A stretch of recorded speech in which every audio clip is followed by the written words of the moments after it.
68 degrees, headed up to 73, a mix of clouds and sunshine for the finale between the Cincinnati Reds and Arizona Diamondbacks. Taking a look at that Arizona starting lineup. Leading off, as mentioned, it's Felipe Lopez returning to Cincinnati, hitting .304 at the top spot, .311 as the leadoff hitter. Batting second to shortstop Stephen Drew. In right field, Justin Upton hitting third. The third baseman, Mark Reynolds, in his 21 home runs, he hits fourth. Gerardo Parra in .259 out in center field. Miguel Montero is behind the plate. He hits sixth. Chad Tracy hitting seventh over at first base. Your left fielder is Alex Romero. He's played just a handful of games since being brought up from the minors for the Diamondbacks. And pitching is Doug Davis. The mound for the Cincinnati Reds, it's Aaron Harang. And Jim, 5-8, a .395. Not getting a whole lot of help in the run support column, but he's been up and down so far this year. You know, he has been, but he's also one of those guys that's underrated. If you talk to anybody within the Reds organization, they feel like he's given them value. His ERA is under 4. You know, his interesting point, early in the season, May 25th, he went out 4 2/3. The game gets suspended for 2-hour rain delay. He ends up going back out for 1 out. I've been watching that ever since to see if he'd have any kind of drop-off. It's very unusual. So far, he's maintained his composure and maintained his quality pitching. So far, so good. First 2 pitches to Felipe Lopez. He's taken for a strike. Lopez hit safely in 16 of his last 17, hitting .304 on the season.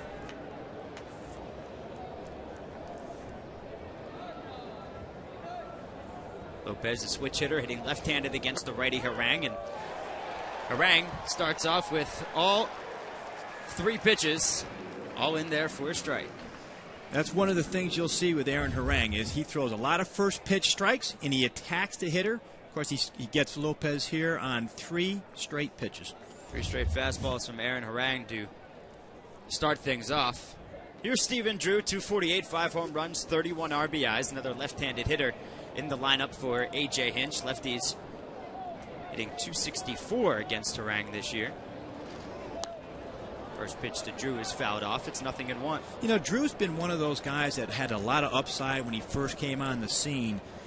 This year, he's having a little bit of a down year. He struggled offensively to maintain his consistency in the lineup and at the plate especially. This is a guy who has more bat potential than what he's shown, and I think that's part of the reason why we saw Bob Melvin get fired was young players for front office, Josh Burns, people in the front office felt like Bob Melvin wasn't getting enough out of his young players like Stephen Drew. Drew 0 for 8 in this series, 1 for 12 this season against Cincinnati.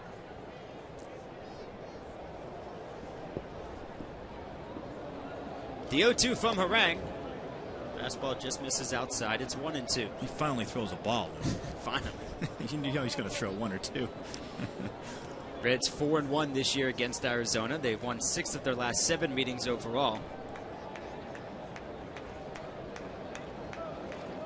The 1-2 from Harang misses same spot, up and away. It's now 2-2. You know, we talked about Aaron Harang and how he's had an up and down season so far on the mound. You look at his wins and losses; it's not all that impressive, 5-8. But you look at his career against Arizona. His record again 2-4, but his ERA is 1.66. 2-2 to Drew is bounced right side, backhanded by Phillips. Throw over to first in time. 2 up, 2 down here in the first inning. He's got those 8 starts, does Harang, against Arizona. 2-4, the 1.66, the lowest ERA for Harang against any National League team. You know, one thing you want to talk about the defense here with Cincinnati.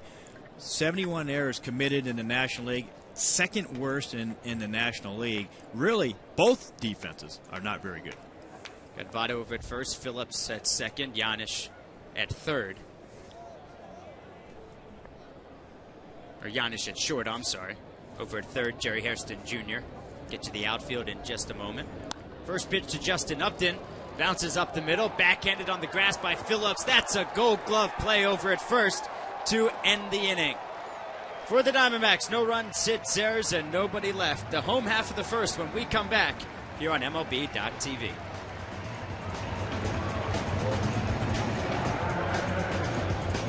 Arizona in the top of the first. It brings Cincinnati to the plate.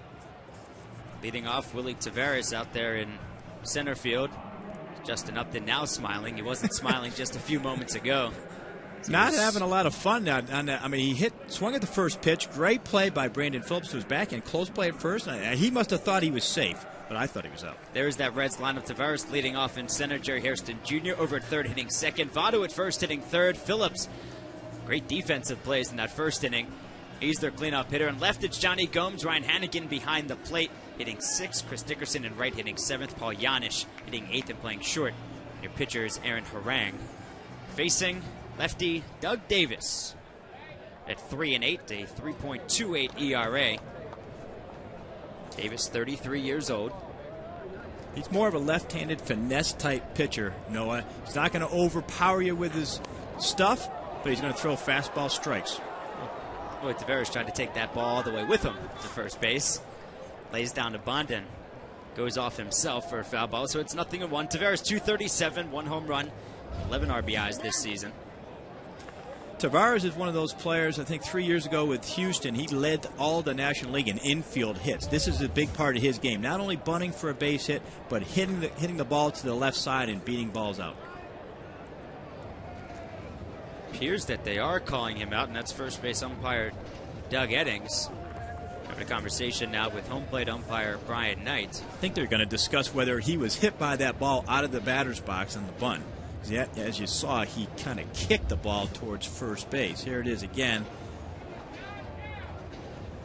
Yeah, it looked like he was still in the box. I think the ruling would be if he was stepped out of the box and then it hit him, the hitter would be out there, but I thought his left foot was still in the batter's box. Looked like his foot was still in the box, and now Dusty Baker's out discussing things. So after a very quick top half of the first inning, delayed here in the bottom half, and Tavares has been called out.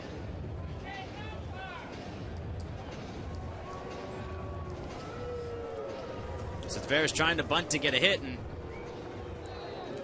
on the replay, his back foot looks like it's still in the batter's box, and he hasn't touched the ground with his front foot. And that's the front foot. The front leg is where he got hit with his ball, right? No, I guess it was his back leg. So his back leg, his right leg got hit, but his left foot's still in the batter's box. Looked like the foot had come up, but it appeared to still be in the vicinity. Well, they did confer. You have to give them credit. You can't. That's not an instant replay moment, as we know. But they did confer with the other umpires, and the umpires agreed that he was out. Brings up Jerry Hairston Jr., third baseman, hitting .245, 7 home runs, 22 RBIs.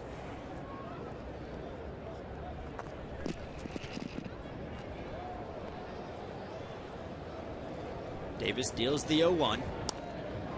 That's lifted high into left field.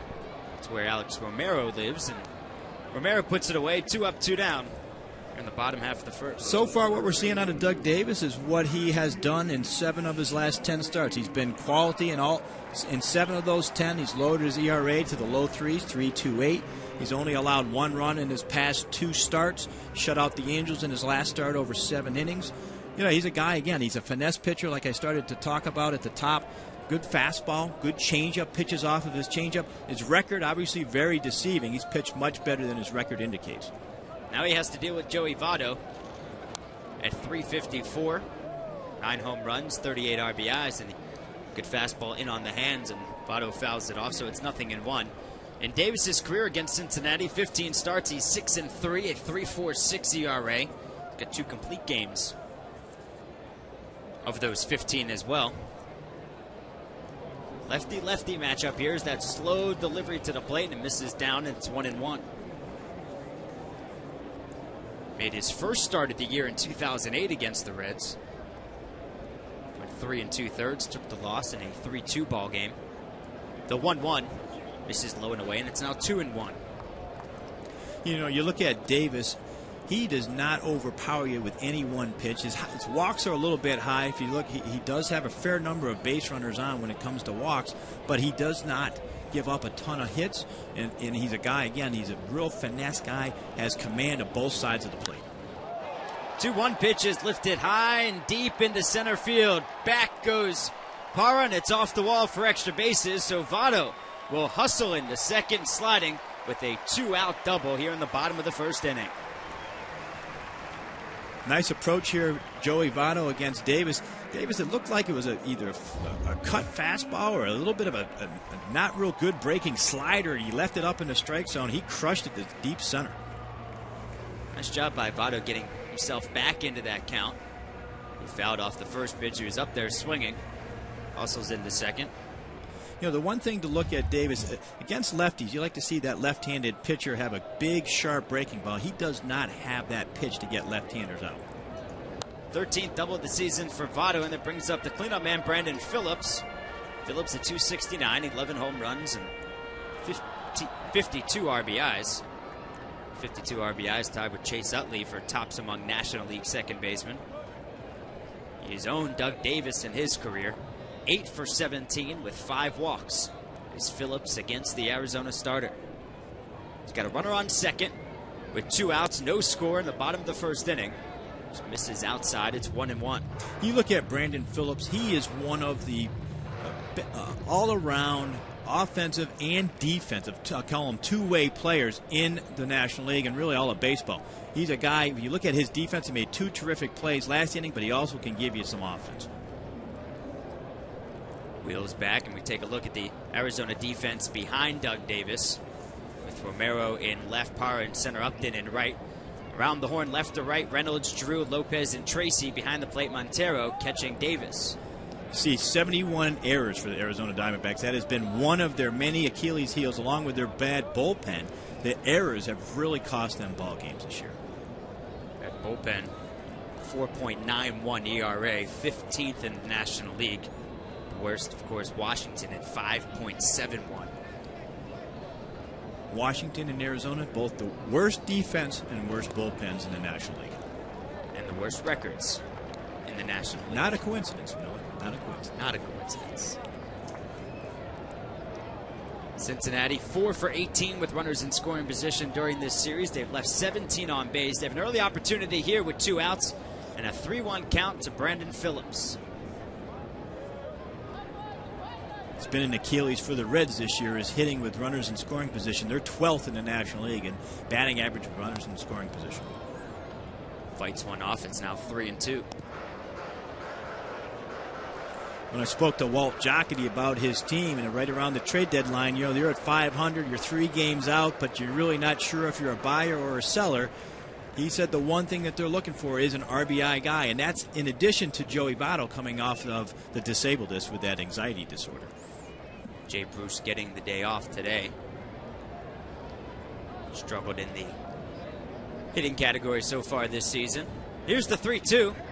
Swinging a sharp grounder to the first base side. It's picked up by Tracy. He flips to Davis covering. And the Diamondbacks get out of it here in the bottom of the first inning. No runs, 1 hit, no errors, and 1 left in scoring position. 1 complete at Great American Ballpark. No score here on MLB.TV. First inning. Facing Aaron Harang here in the top of the second. It'll be Mark Reynolds, Gerardo Parra, and Miguel Montero. 4, 5, 6 in the Diamondbacks lineup for A.J. Hinch. And Jim, A.J. Hinch, Dbacks manager, held a team meeting earlier this week, and Dusty Baker did it just a few days ago. They're having a lot of team meetings on teams when you're not going well, like the Diamondbacks are, or like the Reds have been here lately. Team meetings end up happening, and I'll tell you the main reason why I've sat through a couple of those team meetings in the past. A lot of times it's ineffective. It's not necessarily one particular thing. It may be a number of things that pile up over a period of time. You see an ineffective, let's say, defense, or maybe it's an approach to hitting that isn't. Well, I know earlier in the year, San Diego, when they went through their struggles, it was their pitching where they talked about going back to the basics. So you'll see that happen from time to time. Almost always it's happening with struggling teams, and the Diamondbacks have had a couple of them, the most recent one Sunday. Already had that managerial change. Bob Melvin out as Mark Reynolds faces a 2-1 count. You know, interesting with A.J. Hinch, obviously it was a controversial hire at first. He came out, he had no managerial experience. He was their minor league director. Very rarely do you see people come out of the front office and put on a uniform. As a matter of fact, he had been in a uniform. Interesting thing, he had been in uniform his whole career. In 2 years, he wore the golf shirt and the khaki pants. And any of the players within the Diamondbacks organization, they all viewed him as a front office type. They never looked at him with a guy that would wear a hat. Reynolds lifts the pitch into right center field, and back is Chris Dickerson making the grab over the shoulder. First out of the inning. Mark Reynolds there going well the opposite way, showing some power. He leads the Diamondbacks offense in home runs. The guy, that ball carried a little bit further than I thought. Got off the bat in a hurry, and Chris Dickerson made a good late break on the ball. So Melvin fired after a 12-17 mark. Hinch now 19-30. As Gerardo Parra steps to the plate, left-handed batter. 259, 3 homers, 24 RBIs. The interesting thing about the hire, he had no coaching experience, no managerial experience. And again, that is very rare. When you come and talk about veteran players, guys in the clubhouse. Interestingly, he had a confrontation the first week with today's starting pitcher, Doug Davis. It is about credibility. And when players, especially the veterans in that clubhouse, look at your resume, they look at what he did as a player, what he did as a manager, they raise their eyebrows. They felt, matter of fact, that there were a couple coaches on their team. Chip Hale, the third base coach, Kirk Gibson, the bench coach, might have been better suited to be the manager in replacing Melvin. In fact, that didn't happen, obviously. And so there's been some growing pains so far for AJ. Here's the 2-0 to Parra, misses outside, so 3 straight out of the zone from Aaron Harang. Parra up from Double-A on May 13th. There's Gibson. Parra's first game this season, first at bat, lifted a home run off those Cincinnati Reds, and here he's issued a 4-pitch walk. So 1 on with 1 out, no score. Top of the second inning. Noah Kozlov and Jim Duquette with you on MLB.tv from Great American Ballpark in Cincinnati, Ohio. It's the rubber match of this 3-game set. Brings Miguel Montero to the plate, catcher hitting .252, 4 home runs, 16 RBIs. We talked about Bob Melvin, who just recently took a special assignment job with the Padres, joining the old owner of the Diamondbacks, Jeff Morad, who went over to San Diego. Melvin, when he lost his job, it was an unpopular move in that clubhouse. There were a number of people, including his pitching coach, Brian Price, who ended up resigning and really did not agree with the decision. And you start to look at Clint Hurdle, the Rockies. 2007, the Rockies went all the way to the World Series. 2007 playoff appearance for the Arizona Diamondbacks. Bob Melvin gone. It's interesting. Both from the same division. Both lost their jobs this year. Jim Tracy is starting to turn things around for the Colorado Rockies this season. Colorado now at 4 games over 500 at 41-37, 8.5 back that NL West, but just a game and a half behind San Francisco for second. Jim Tracy's first 18 games is almost equal to the one of Joe Morgan, the Red Sox old manager, 1988, when he took over in the middle of the season and went, I think it was 17-1. Jim Tracy had a very similar start to his career there with the Rockies. We go back to that 2007 NLCS when Colorado swept Arizona, and then 2008, after April, they were 20-8, where Arizona up 5.5 games, and then 62-72 the rest of the way. Harang looks in. Here's the 0-2 pitch. Swung on and fouled back. Count holds at 0-2. Runner on first is Parra. He walked with 1 out here in the top of the second inning. You talked about that Diamondback team from 07. That was a team that came on the scene really quickly. Everybody thought that the young talent there, this was a team that were going to sustain it. They, like you said, had a terrific start to the season last year and then really faded. They didn't have any type of offense whatsoever. They traded for Adam Dunn. That didn't help them. They ended up falling out of the playoffs. And, of course, a very short leash on Melvin this year. Only 29 games into the season, they end up making a change. Sinker misses low and away. It's now 1-2. Parra on first. Been caught stealing 4 times this year. He has yet to convert a stolen base opportunity. Hasn't been a stolen base yet in this series. Here's the 1-2 pitch. Lifted down the left field side and looking foul. Count holds at 1-2. A big reason why Josh Burns, the general manager of the Diamondbacks, made the change with Melvin, is what he said, where there were a number of players, including Stephen Drew, including Chris Young in center field. Justin Upton at the time had been struggling. A number of their young players had not, in their opinion, developed the way they should. A.J. Hinch, with that development background, the feeling is that even though he doesn't have managerial experience, he's a guy that can come in and work with a philosophy that the front office has, which is develop kind of on-the-job training at the major league level, which you have to do. It has to be a fine balance. And apparently what Josh Burns felt was that Bob Melvin wasn't that guy, that they had a difference in philosophy, and the feeling was he wasn't going to get it done. The big question was, why D-Wade? Why not? If you felt that way, why not do it at the end of last year? And there is the first stolen base of the season for Parra. As he gets down over to second. Harang had thrown over to first the previous pitch. So now Parra has his first stolen base in 5 attempts this season. So a runner in scoring position now for Arizona. 2-strike count to Miguel Montero with 1 down here in the second. You know, one thing to keep an eye on here, Arizona, they have some players that like to steal bases. They don't steal a ton of them, but they do like to steal bases, and Hannigan is a rookie catcher who's not known for his defense.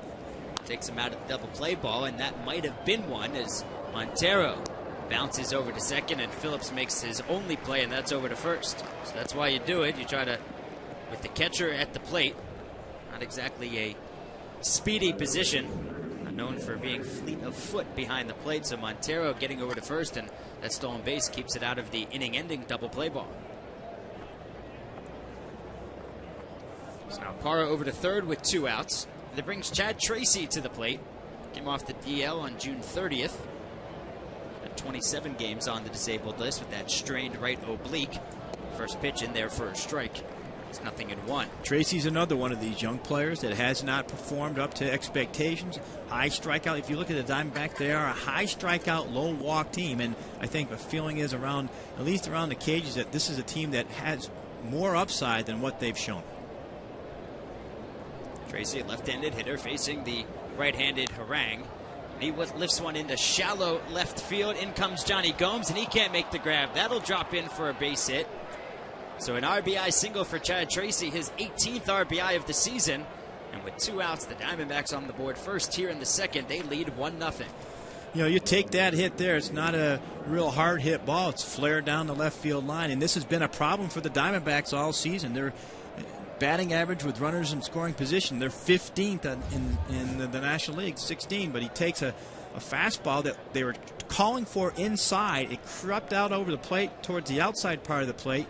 And obviously Tracy took it to left field, flared it in there for a single. Brings Alex Romero to the plate. He takes the first pitch for a strike. It's 0-1. So Tracy on first after the RBI single. Romero in his 5th game this season. He's 3 for 9 with a walk. Romero getting the start here for Eric Burns, who just went on the disabled list, going to have surgery on his wrist, on his hand. Burns has been a major disappointment after signing that big contract with them. He has this year at $11 million and next year at $11 million. And boy, when you talk about a guy who's hitting .216 with 5 home runs, that's not what they're paying him for. He obviously is a guy that they were looking at hitting 20 to 25 and driving in 90. Personality can only earn you so many millions of dollars. He's got a good one. Great makeup. That's but the bat has just not been there. You can't pay that guy that kind of money with great makeup. Romero now facing a 1-2 count when Harang can get that pitch over for a strike on the outside corner at the knees. Very tough to hit. He looks in for the 1-2. It's a pitch out, and Romero swings through it. So on that, the second strikeout for Aaron Harang. But the Diamondbacks do get on the board in the second. They get a run on 1 hit, no errors, and they leave 1 on base. We move to the bottom of the second inning. Dbacks 1, Reds no score on MLB.tv.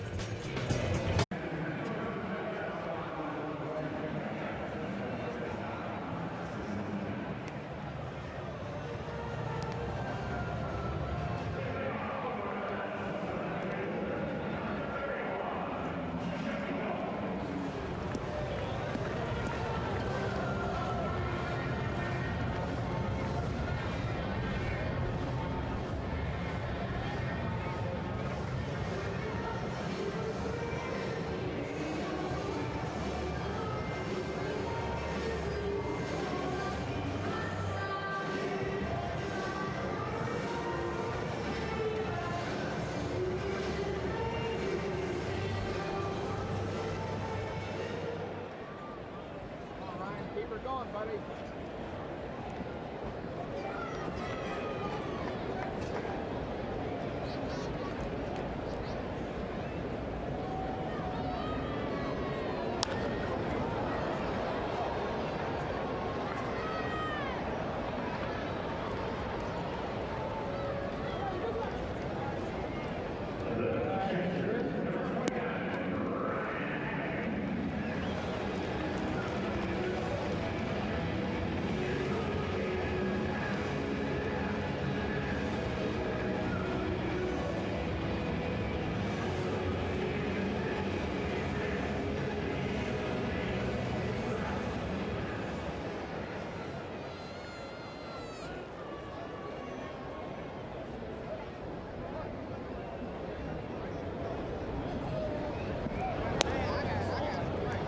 Has produced offensively. Ramon Hernandez, in the last year of his deal, they made the trade this offseason for Ryan Friel.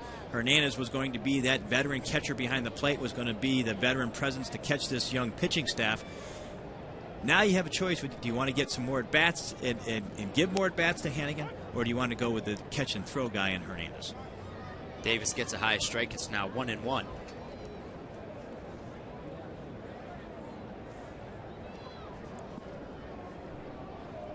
Davis started his career with the Texas Rangers, to Milwaukee, Toronto, back to Milwaukee.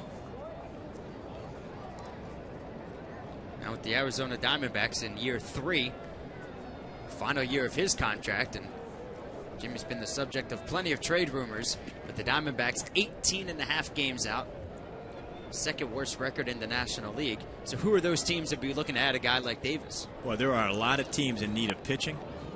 A lot of teams that could use a guy like Doug Davis. If you look at if Philadelphia wasn't so left-handed dominant, he'd be a perfect guy there. Obviously, the New York Mets are a team that could use a left-handed pitcher. I mean, there aren't many teams outside of maybe the Red Sox that could use a pitcher. Dodgers would be another perfect team. Doug Davis is a guy that I would try to keep him in the National League. He has had his degree of success in the National League. He is that type of pitcher. In the American League, in those potent lineups, he'd have a little bit tougher time. It's a full count to Hannigan, and here's the 3-2 pitch. Swung on and fouled back. A good look at that fastball, and the count holds at 3-2. Diamondbacks get a run in the top of the second inning. Bloop single from Chad Tracy. St. Davis's numbers this season, 3-8. Don't let the record fool you. 3.28 ERA, just 1 earned run in his last 14 innings pitched, spanning 2 starts. 3-2 pitch. Swung on and fouled back yet again, so Hannigan hanging in there at 3-2. Again, when you look at a guy like Doug Davis coming off a salary, I have 8.75 is what he's being paid this year. He has another quality season like he's on that pace right now. He's due for a big payday. This type of pitcher, Randy Wolf type of guy, can command pretty big money in the free agent market. 3-2 pitch just misses outside. So a 1-out walk to Ryan Hannigan brings Chris Dickerson to the plate. First walk allowed by Davis. Terrific at bat there by the youngster in Hannigan. Fouled off a couple of tough pitches. Davis doesn't have that dominating stuff, that swing and miss type pitch that can get you to swing and miss it and strike you out. Hannigan fouled off a couple pitches until he was able to draw a walk. Hannigan not a threat to steal over at first. Dickerson at the plate. Curveball misses down and in. It's 1-0. Dickerson 283, 2 homers, 11 RBIs this season. Right fielder has been impressive in his last 13 games.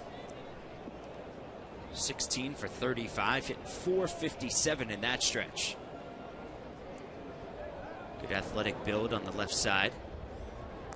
Dickerson giving the day off here for Jay Bruce. He's been playing a little bit of center field as well. Tavares has not been very productive, and nor has he over his career offensively. So you'll see Dickerson sometimes patrolling center field. Today, giving Jay Bruce the day off.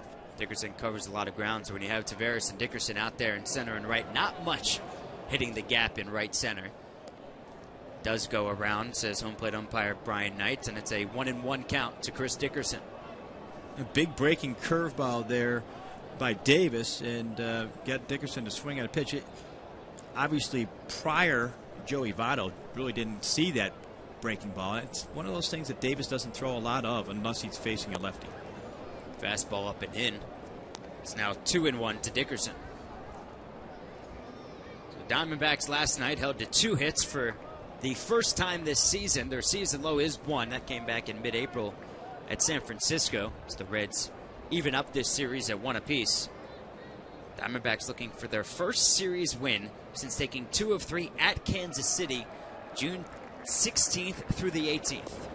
2-1 pitch. Not a good-looking swing from Dickerson. That's a tough pitch right there.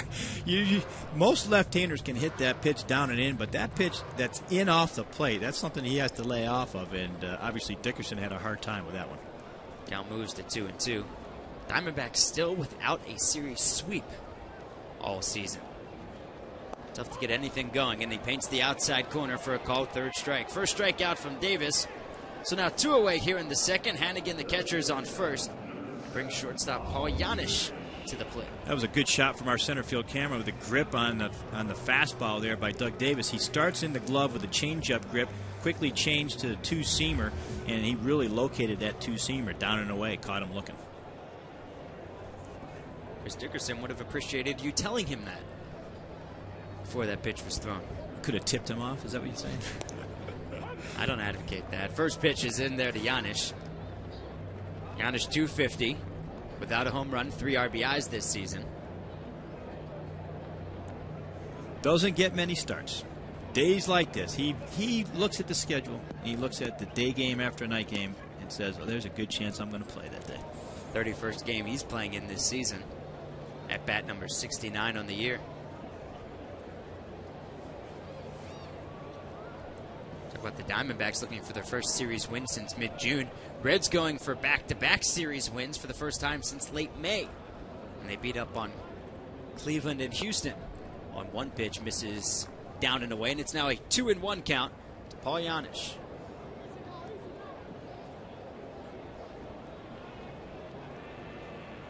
Reds an even 18-18 at home, 20-20 on the road. Quick math makes them 38-38 on the season. Janisch rolls one over to short, and Drew goes the short way to get the lead runner Hannigan. No runs, no hits, no errors, and the Reds leave 1. After 2, it's a 1-0 Diamondbacks lead here on MLB.tv. Noah Kozlov and Jim Duquette back with you on MLB.tv. It's the finale from Great American Ballpark in Cincinnati, Ohio. The Reds and the Diamondbacks series tied at 1 apiece. Hey, get that out of his hands. Maybe he can hold it, but he better not put that up to his lips. There it is. Does Chris Caron have any kids? See? Mom's trying to feed him baby food, and he said, no, I want the Budweiser. Anything to make that baby food taste better, I guess. But he's a Reds fan, so it means he's a fan of Dusty Baker. The age difference between Dusty and that little fan about the same as Dusty and A.J. Hinch. It is unbelievable. 25 years difference between Dusty Baker and A.J. Hinch. When almost to the day. Almost to the day. Just 1 month apart. 25 years and 1 month. When A.J. Hinch was born, Dusty Baker was 25 years old in his 3rd full season playing for the Atlanta Braves. That year, he had 20 home runs and 69 RBIs. He is old enough to be AJ's father. Do you think they have anything to say before the game? No, I don't know if they have much to talk about. That's just I don't think they'd have anything to talk about. It's really an interesting contrast. If you take a look at Dusty Baker, 16 seasons as a Major League manager, 2,441 games managed. He has a winning percentage record of .522. Won the National League pennant for the Giants in 2002. Right? Won the West 97, 2000, 2002. A.J. Hinch has managed 49 ball games. Almost 2,400 games more he's managed. Aaron Narag makes quick work of Doug Davis. Good for his 3rd strikeout of the ball game. Brings top of the order Felipe Lopez up to the plate with Stephen Drew on deck. There is Dusty.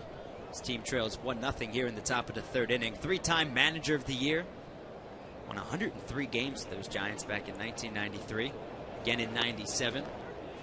Curveball from Harang in there for a strike, 0-1. Lopez 0 for 1. He struck out on 3 pitches to lead off the ball game. Then he won that manager of the year, did Dusty back in 2000. AJ, 19-30. One of the things that Dusty brings to the equation as the Reds manager is a lot of energy. He's always had a high level of energy. That's what he was known for in San Francisco. And again, that veteran presence. You can't question the credentials of Dusty Baker if you're a veteran player. And the Reds have their share of veteran players. Obviously, in the bullpen specifically, David Weathers, Arthur Rhodes being 2 of the most veteran on that ball club. Aaron Harang is another one. But that's the problem that A.J. Hinch had early on. Line drive caught by the shortstop, Yanish. So 2 up, 2 down here in the third inning. Brings up Stephen Drew to the plate. He's 0 for 1, grounded to second base his first time up. In Hinch's case, unlike Dusty, when there are issues in the clubhouse, he doesn't have much to rely on. He's a guy that has to rely on his bench coach, rely on his third base coach, guys that have been in the game for a long time. And even though A.J. played a lot, played a fair amount of the major leagues as a catcher, he has not come from that ilk where the players feel like he's earned his stripes. And that's a big thing in the major leagues is Drew fouls one off, 0-1. And really, it's a big thing in all sports.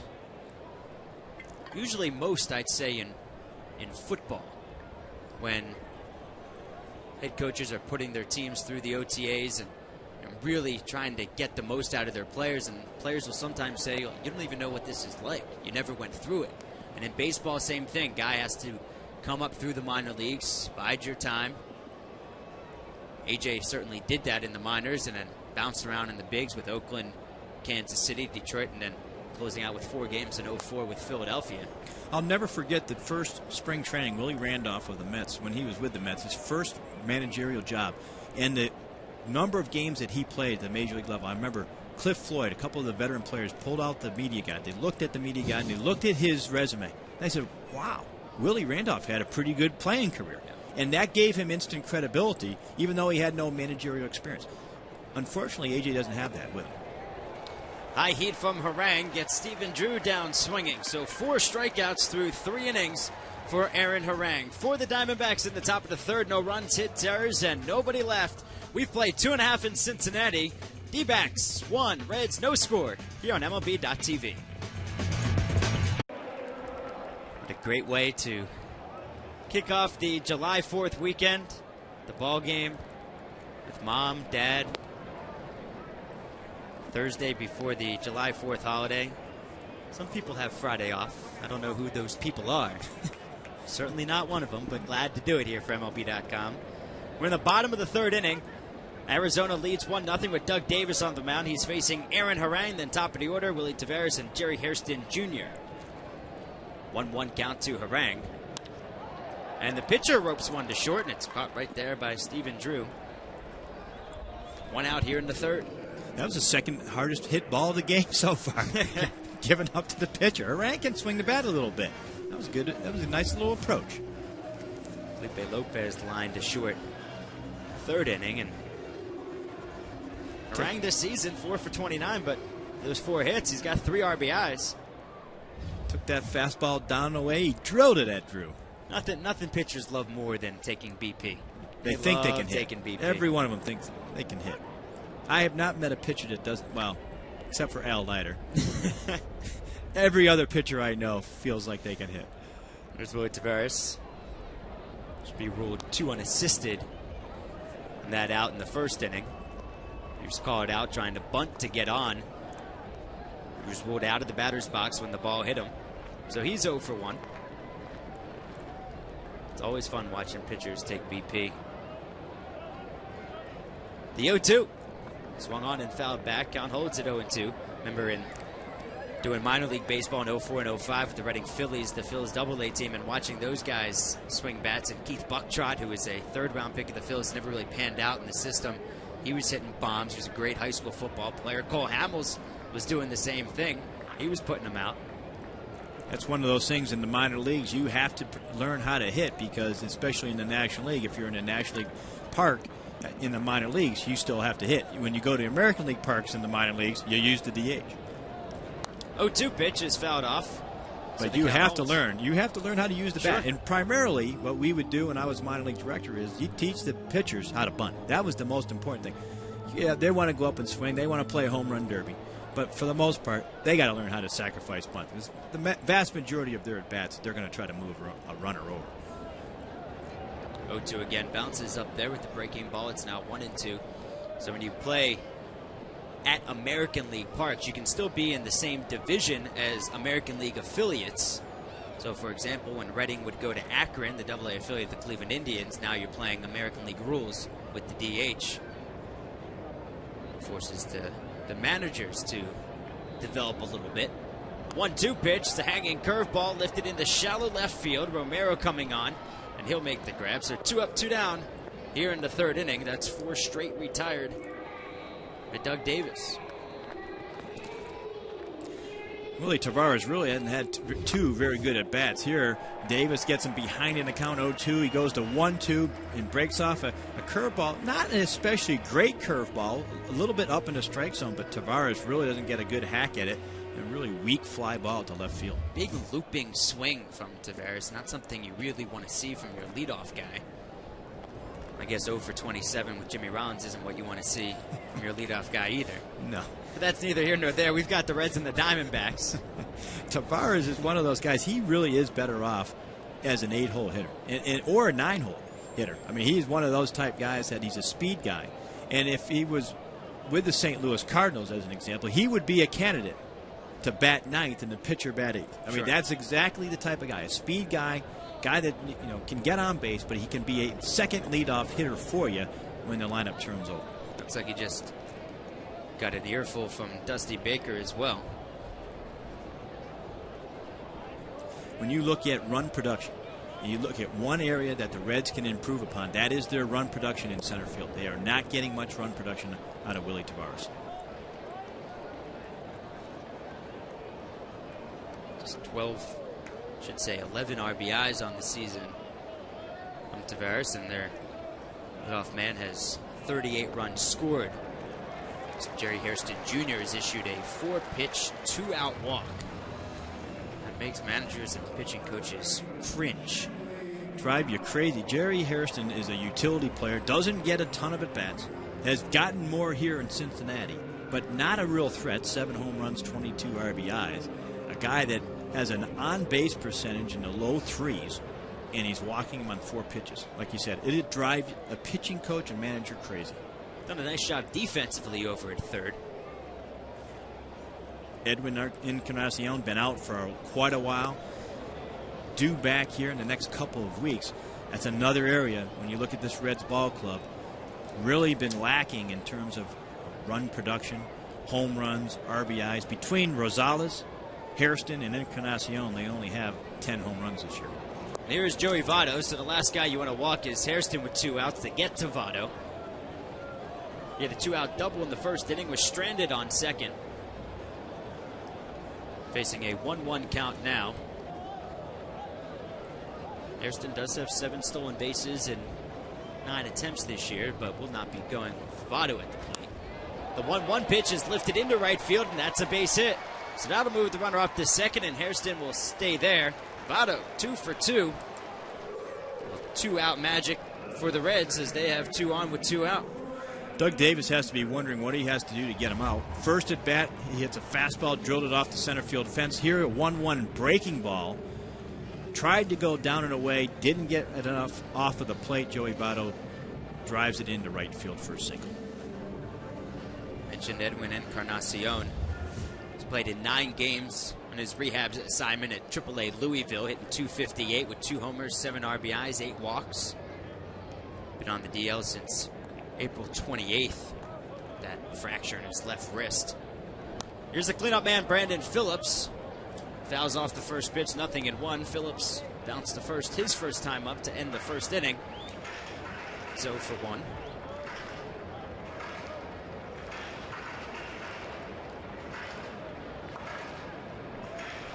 Phillips left Votto in scoring position in that first inning. He's got another opportunity here in the third with his team trailing 1-0.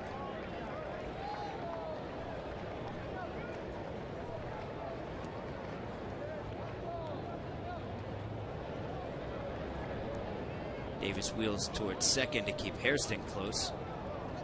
You very rarely see that inside move successful. We saw it the other night in Philadelphia. Key part of the game, Brad Lidge did it. Man on first and second, nobody out, picked off pinch runner John McDonald at second base. And really what you're trying to do is just keep that runner at second base honest from getting too big of a lead or trying to steal third. And then if he gets too big of a lead, you try to keep him close because obviously you don't want that single scoring Hairston from second. Fourth year for Phillips with Cincinnati.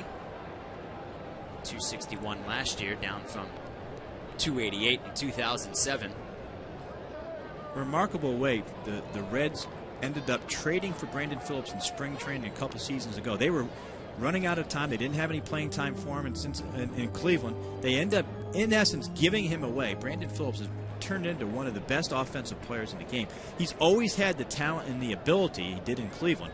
It's really come out of him here since he's come to Cincinnati, since he got the chance to play every day. And he's been critical of the Cleveland Indians in the past. In his time there, he at least has said publicly that he was told he couldn't smile. He didn't feel like his personality came out in Cleveland, which I find hard to believe. But the point of it is he has been able to be himself, at least he feels, in Cincinnati. And on the field, the talent has obviously shown. Think Shaq's going to be able to smile in Cleveland? Davis Shaq gets a fastball. Do whatever he wants. Inside corner, it's now 1-2. Phillips, drafted by those Expos back in '99, and he's part of that big trade. A lot of big names involved. Cliff Lee, Grady Sizemore to the Indians as part of that Bartolo Colon deal. 1-2 pitch, misses up and away. Kind of surprised we don't have any B-roll ready for that. It's like we do the Scott Kazmir trade. But yeah, that is considered one of the biggest. That's one of the biggest trades, obviously, in recent memory. That trade really set up the Indians and put them on their run that they went, as far as they did in 2007. 2-2, swung on and fouled off the cage in front of the Reds dugout first base side. Count holds now at 2-2. So that was Phillips, Lee, Sizemore, and Lee Stevens. All major league players. For Bartolo Colon and Tim Drew. June 27th of 02. Tim Drew, obviously brother of Stephen Drew. Yep. Never really materialized. He was the one pitcher of the family, never materialized as a top-notch pitcher. Stephen and JD as Phillips lifts one deep to center field. Back goes Parr looking up, and he makes the grab right in front of the wall for out number 3. So Phillips gave it a ride, but Parr got on his horse to ride it in. For the Reds in the bottom of the third inning, no runs, 1 hit, no errors, and they leave 2 on base. We've played 3 innings in Cincinnati. Dbacks 1, Reds no score on MLB.tv.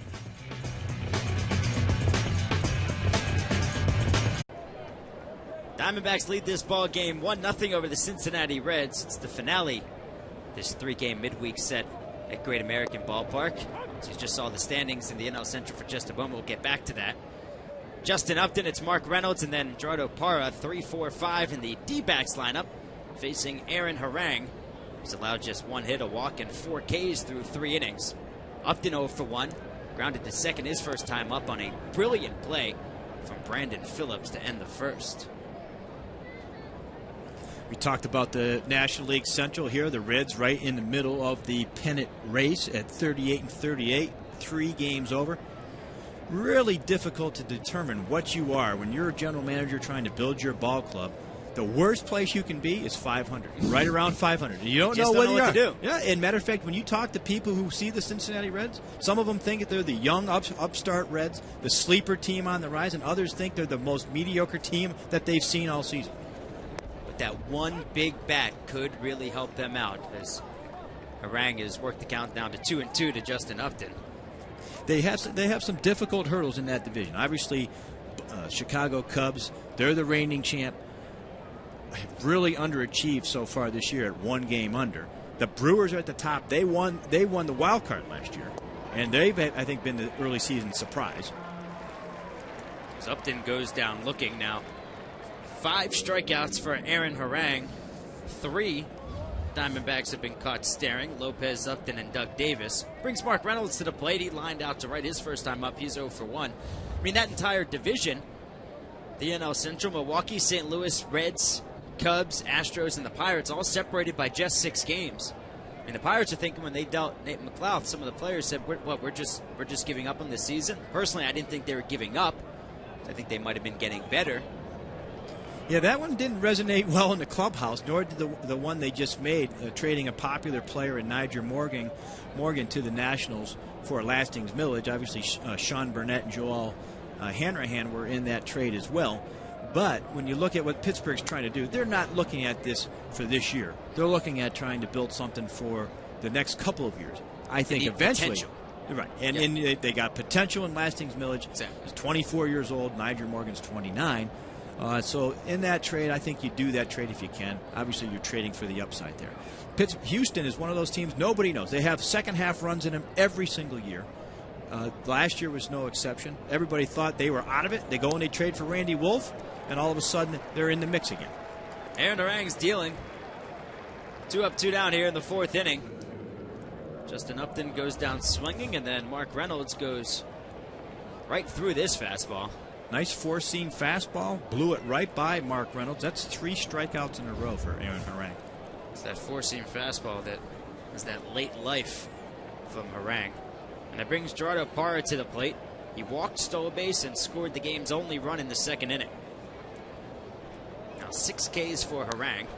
First pitch is fouled back, 0-1. About Lastings Millage in a moment. You were with the Mets. He drafted Millage, correct? That's right. You know, I helped negotiate that contract. It was a little bit sticky there towards the end as an amateur. We ended up signing him and getting him done for obvious reasons. He is a talented player.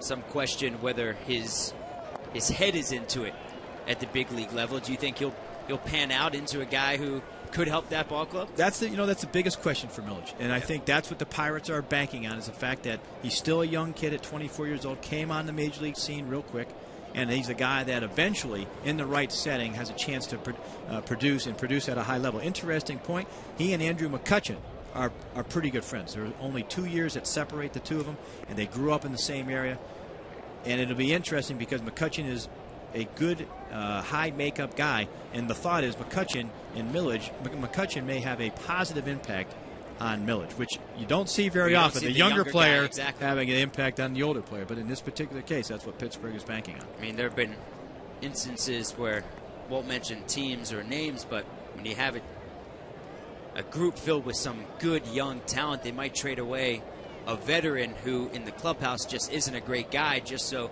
he doesn't kind of work that into the young players' mentalities. Yeah, you will see that often. And in this particular case, I think Millage, at least for the short term, because he's been in the minor leagues, he'll get a chance at the major league level at some point. This will be a breath of fresh air. I think his welcome had been worn out there in Washington. The bat from Parra, count now 2-2. Diamondbacks leading this ball game 1-0. We're in the top of the 4th inning.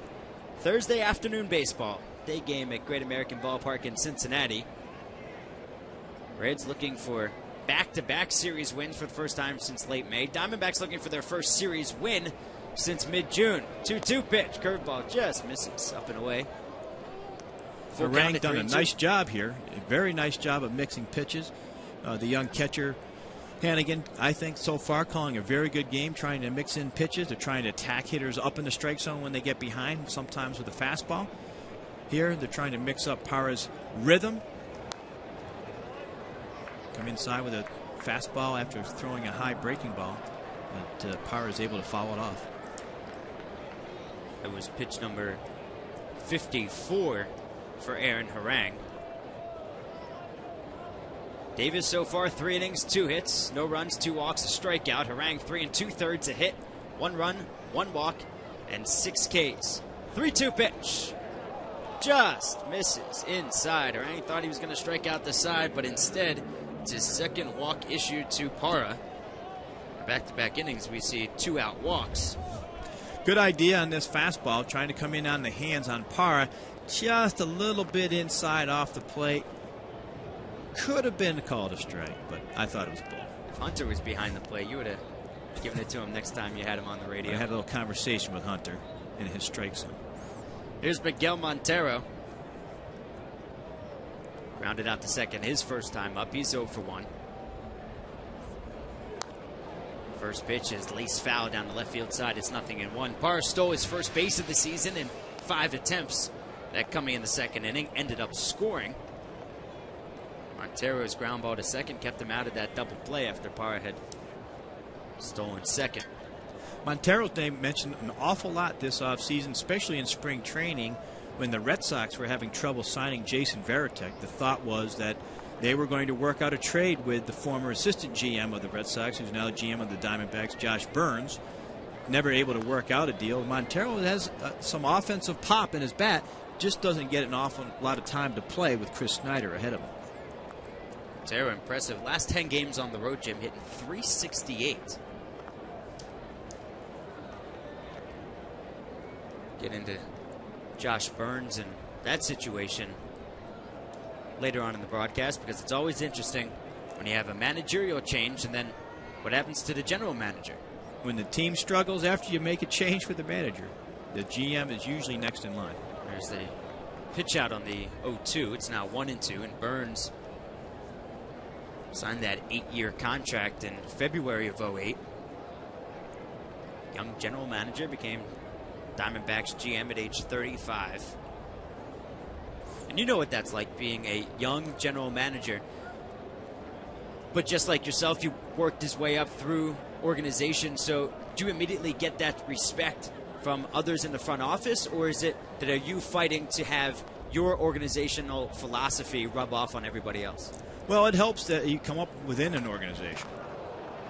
As Montero rips one into center field, Parra will race over to third as the Diamondbacks have runners on the corners with 2 outs here in the 4th inning. First piece of hitting from Montero, went down and got that one. Took a low fastball, drilled it to center field. That was an excellent piece of hitting there. There it is.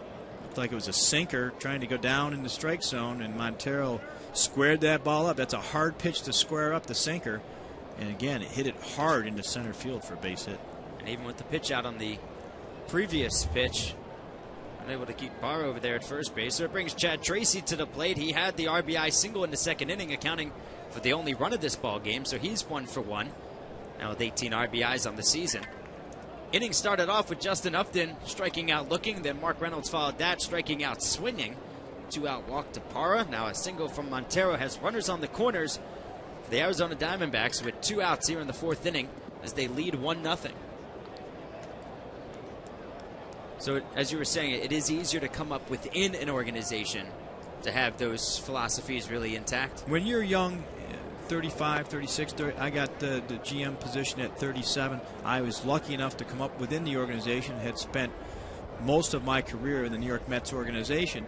And you have relationships already built with people there. You have an idea of the structure that you want. And Josh Burns, he had a little different. He bounced around a little bit. He was in Cleveland, then he went to Colorado, got the assistant's job real early in his career, then went to Boston, and now went to Arizona. And he was still trying to establish his identity there. 1-0 pitch punched into shallow center field. Tavares comes on and makes the grab. So the 2-out rally is thwarted by Aaron Harang and the Reds for the Diamondbacks in the 4th. No runs on 1 hit, no errors, and they leave runners on the corners. We move to the bottom half of the 4th inning. Reds trail 1-0 here on MLB.tv. Looking for that extra edge to win your fantasy league this year? Catch the MLB.com Fantasy 411 weekdays on iTunes and the exclusive blog at fantasy411.mlblogs.com, and now on Twitter at Fantasy411. That's the @ Fantasy411. Corey Gottlieb, Mike Ciano, Corey Schwartz doing a great job on the Fantasy 411. I happen to join them every now and then. Today was Corey Gottlieb and Pete McCarthy, so check that out on iTunes. At Fantasy411 on Twitter. Jim, it's all the rage. I'm on it. At MLB Coz, C-O-Z. People following you all day, Jim? Or just people on the street? Every once in a while they follow me. People just follow you on the street. I try not to Twitter. You don't need to be all followed that electronically. It's a 1-0 Arizona lead here in the 4th inning. Johnny Gomes, Ryan Hannigan, Chris Dickerson. 5, 6, 7. The Reds lineup facing Doug Davis. Gomes 0 for 1, led off the 2nd inning, flying out to center field. Davis, 3 innings, 2 hits, 2 walks, 1 strikeout. Here's the 0-1 to Gomes. This misses low and away. It's 1-1. Gomes has 3 of the Reds' last 6 home runs. Part of that Rays team last year. He's a fixture in the clubhouse celebrations. Yes, he is. He knows how to shake up a bottle of Bud Light, I'll tell you that. He can shake up the champagne and the Bud Light, you're right. But I tell you, with Gomes, he's one of those guys who has fallen off the map. When he first came up, he was a guy who was an offensive threat. A lot of people felt he was going to be a terrific power hitter, and he's really tailed off. Now that he's getting a little bit of an opportunity with Cincinnati, especially with Jay Bruce struggling and Joey Votto being on the disabled list, he's done a nice job for them to keep them right around the 500 mark with his power. Here's the 1-2. Misses high. It's now 2-2.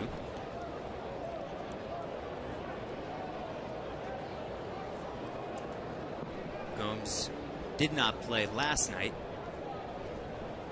Facing the right-hander John Garland back in the lineup. The lefty Doug Davis on the mound. That's a fly ball into the gap in right center field. Back goes Upton. He's reaching up, and it's off the wall for extra bases. Parra will pick it up, but not before Gomes gets into second with a leadoff double here in the 4th inning. Nice piece of hitting here by Johnny Gomes. Took a fastball, looked like a fastball away, and just down and away and crushed it to right center field. I thought the ball was out. Hits the top of the fence. Ends up going for a double. That's the type of power that Gomes used to show on a regular basis when he was playing every day. Not really getting down the line all that fast there. No, don't want to pull a hammy when you're running first. But I'm not sure he was going to leg out a triple in that sense. But in the he hasn't done that yet this definitely, season. He didn't have to slide into second base if he was running a little harder. That's his 7th double of the season. So a leadoff man in scoring position. It's Johnny Gomes here in the 4th inning. Here's Ryan Hannigan. Catcher walked his first time up, hitting .321 with a home run and 8 RBIs. Now, this is a situation here, Noah, where this is with Dusty Baker. Part of what he talked about the other day was the situational hitting, moving runners over, that team game. Nice to see him get this bunt down. That's exactly what it is, and it's trouble on the right side, and Hannigan will beat it out. And is he injured over at first? He's not. Like he might have twisted that ankle coming into first base, but he beats it out. It's a beautiful bunt. Doug Davis unable to field it. That's what you like to do. You have to make the pitcher field his position. Come off the mound where the pitcher isn't comfortable, Jim. Very nice bunt here, especially Doug Davis as a left-hander is coming off towards the third base side, so getting the bunt towards first base is a good option. And he puts it just far enough away where Davis can't get it. The second baseman, Lopez, too far away from it. It's really in no man's land. He ends up legging out a single. You know, ideally in that situation, you want to have the third baseman field the bunt and draw, because of the man on second, draw the third baseman in so the guy in second can go to third. But because it's a left-handed pitcher in that situation and he's falling off towards the third base side, bunting it towards first is just as good. Golden opportunity here for the Reds in the bottom of the 4th inning. Chris Dickerson didn't like that first pitch call. Curveball appeared to be down and in, but nonetheless, it's 0-1. Dickerson struck out looking his first time up. Runners on the corners, nobody out. Reds down 1-0. Paul Janisch waits on deck. I think one of the reasons why Dickerson wasn't happy is that's a pitch that I'm not so sure he can hit. He better figure out a way to hit it because he's going to get fed another one here, I think, in this pitch.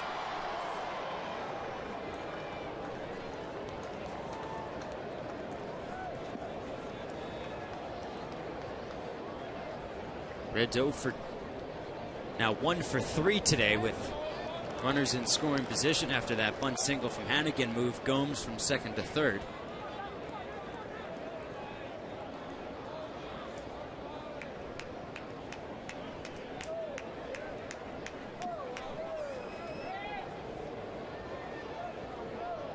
See the outfield here playing Dickerson to go the other way, see if he can pull a ball here. And he pulls one up the middle for a base hit. In to score is Gomes.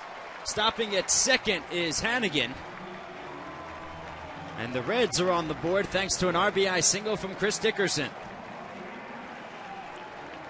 For Dickerson, RBI number 12 on the season. Now 3 straight hits to lead off the 4th against Doug Davis. Oh, here the catcher Montero setting up on the outside part of the plate, looking for a pitch out in the outside corner. It comes back over the plate. Dickerson drills it up the middle, base hit, RBI single. Nice piece of hitting there on the fastball.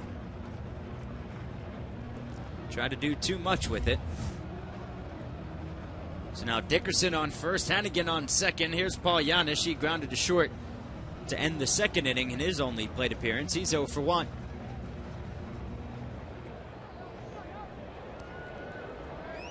Davis at 60 pitches through 3 innings plus 3 batters.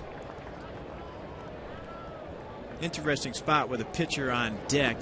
Normally a bunting situation, again, first and second, nobody out, you want to move him over, but because the pitcher's on deck, looks like Dusty's going to let Janisch go ahead and swing here.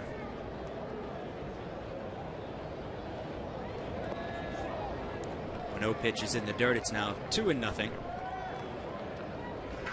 Shortstop Drew and second baseman Lopez each playing very close to the bag over at second in order to keep Hannigan honest. Outfield fairly straight away. The 2-0 pitch. Fouled back. It's a good hack at a fastball. It's now 2-1. Good pitch to go ahead and try to drive there. 2-0. You don't think you're not going to get dominated by any type of fastball. You're looking straight. You're looking fastball here. Janisch a little bit high, but being aggressive there. You like to see that when you're struggling to score runs with runners in scoring position. Good thing to do is to be aggressive on the fastball. 2-1 pitch misses low. It's now 3-1. Janisch is product of that Red system out of Rice. 5th round pick in 04. Interesting here with Davis. He's having a little trouble with his command. He's missed his location several times now. Montero set up inside here, trying to. Oh, there's the inside move. He's not been able to locate his pitches this inning, where prior to this inning, he really was pinpoint with his control. 3-1 pitch is popped foul. Montero off with the mask, and that one goes out of play. So now Janisch facing a 3-2 count with 2 on and nobody out. This is a big spot for Doug Davis with the pitcher on deck. Can get Janisch here and then harangue. And he'll face 2 outs in the inning, but has to get through Janisch first. Really a soft spot in the Cincinnati Reds lineup here. You look at Janisch, doesn't get to play much. You have the pitcher on deck. And then at the top of the lineup, Willie Tavares, who hasn't looked good so far against Doug Davis and really hasn't swung the bat all that well this year. Davis gets his sign from Montero. 3-2 pitch. Swung on and lifted foul down the right field side. So the count holds full. Reds putting a lot of balls out of play, making Davis work. Davis, 33 years old. Of course, last year battled thyroid cancer. One of the best stories in Major League Baseball when Davis was making the starts before undergoing treatment and then coming back and pitching well 2008 as he walks Paul Janisch. Now the bases are loaded for Aaron Harang. Davis made 26 starts last year, an ERA at 4.32. This is new pitching coach here from the Diamondbacks, Todd Stottlemyre, son of Mel Stottlemyre, the longtime pitching coach for the New York Yankees, Seattle Mariners, among others, New York Mets. Like father, like son here, and he's taken over as I think it's Mel. Anyway, he took over for Brian Price. Brian Price was the pitching coach under Bob Melvin. Bob, obviously, when Bob was fired, Brian Price felt like he could not stay under the current regime, under the current management of A.J. Hinch. He felt like it was deserving for Kirk Gibson or Chip Hale to be the manager, so he resigned. Stoudemire gets the opportunity from the minor leagues to come up and be the major league pitching coach. It is Mel Stoudemire as Harang over to second, and Lopez makes the grab. So Harang now with the bases loaded, he pops up to second, and it brings the top of the order, Willie Taveras. When you knew the 0-1 pitch, like Harang was there swinging, and thought maybe he'd take another one, to be honest with you. Yeah, he'd like to get that pitch count running up a little bit more there. Obviously, Stoudemire comes out. Nice timing to come out when the pitcher's up, and tell him, hey, to be more aggressive and work on throwing strikes here. No reason to nitpick with the pitcher up at the plate. Willie Taveras bounces one to third. Nice play from Reynolds to get the out at home. Boy, that was one heck of a play right there. From Reynolds over at third base on the backhand. His momentum took him into foul territory here. The runner's running straight down the line. He has to make a throw around the base runner. Watch this play. Taveras hits it to his backhand. He goes over by the third base coaching box. Now, luckily, it's a force play at home. It isn't a tag play. So the ball has a little bit of tail on it away from the catcher, but the catcher's able, obviously, Montero's able to keep his foot on home plate. No other play there. Just get the out, obviously. Now you have 2 outs. He's 1 pitch away from getting out of the inning with only 1 run. And to do that, he'll have to deal with Jerry Hairston Jr. 0 for 1 with a walk. He was stranded on second in the 3rd inning. So Mark Reynolds impressive with the glove at third. He's been very impressive at the plate this year. Interesting to see if those stolen base totals stay up. And run total at 21, 4th in the National League. You know, Reynolds not known for his defensive prowess. I mean, he's not a butcher over there, but he's also, it's not one of his best attributes. Oh, and Hairston finds Reynolds again, and Reynolds steps on the bag. So for the Reds here in the bottom of the 4th inning, 1 run on 3 hits, no errors, and they leave them loaded. We move to the 5th inning. It's a 1-1 ball game.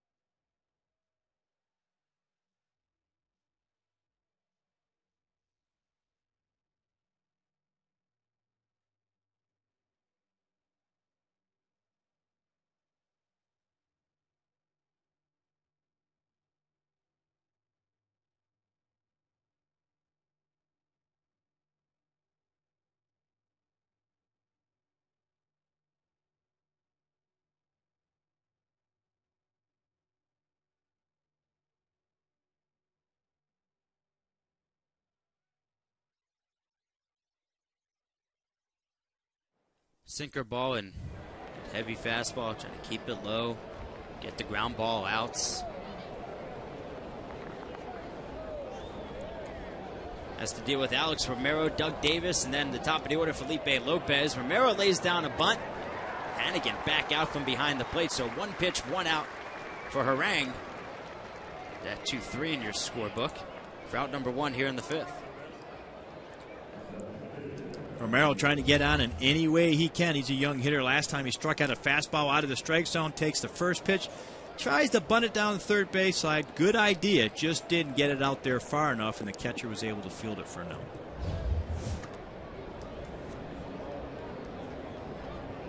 So Romero 0 for 2, and here's Doug Davis. Left-handed pitcher, but bats right-handed. He swings through it. It's now 0-1. He struck out his first time up. He's 5 for 28 this season. Career hitter about 080. It looks like an 080 hitter right here with that first hack. And he bunts Why one not into try the to air. pop one?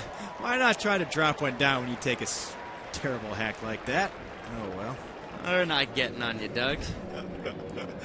Just keep pitching. Don't forget your day.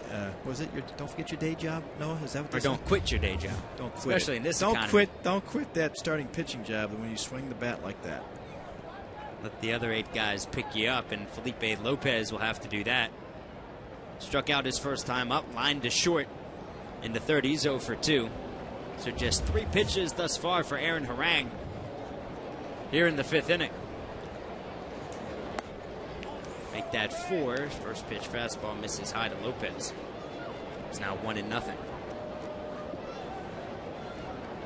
Lopez, part of pretty good draft class in 1998, Jim.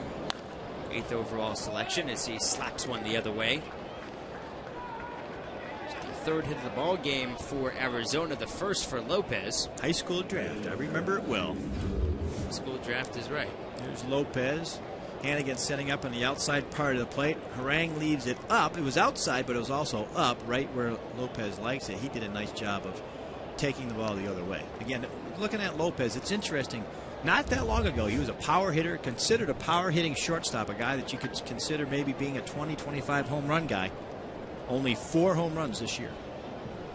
Here's Stephen Drew. He has 5 home runs and 31 knocked in. He's 0 for 2 in this ball game. Lopez leads off first. Lopez part of that first round with Pat Burrell, number 1 overall, Mark Mulder, number 2. First pitch in there for a strike, 0-1. Austin Kearns. J.D. Drew went back in the draft and went to St. Louis at 5. Carlos Pena went 10. Corey Patterson, 3 to the Cubs. Good draft right there. Very good draft. Wow. That's just all in the top 10.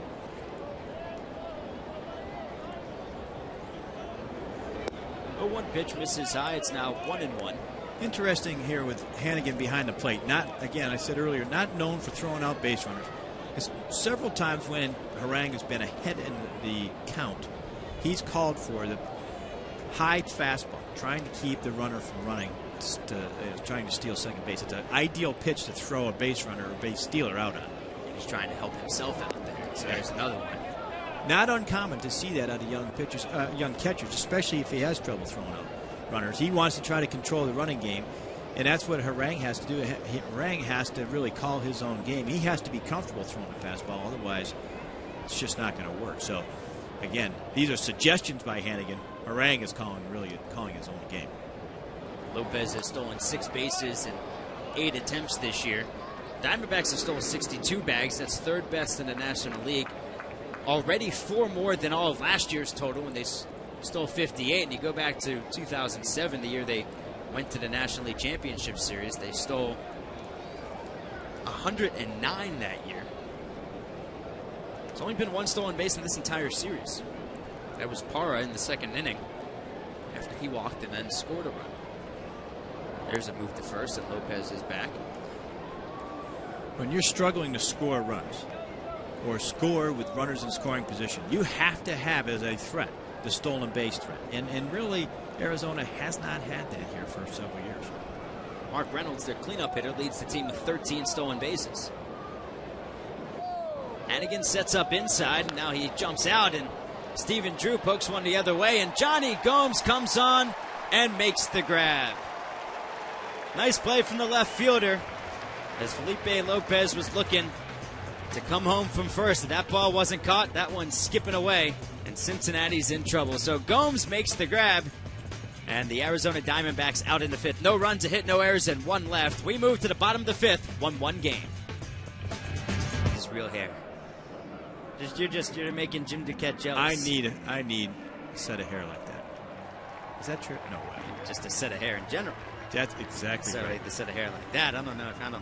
Is that a hybrid Manny wig right there by chance? It's like the Simpsons character. You get a hair like that, and you need to get glasses like the lady on the left. The bottom of the 5th inning in a 1-1 ball game. Joey Votto, Brandon Phillips, Johnny Gomes, 3-4-5 against Doug Davis. First pitch, called strike. It's 0-1. Votto 2 for 2. He doubled in the first, singled in the 3rd.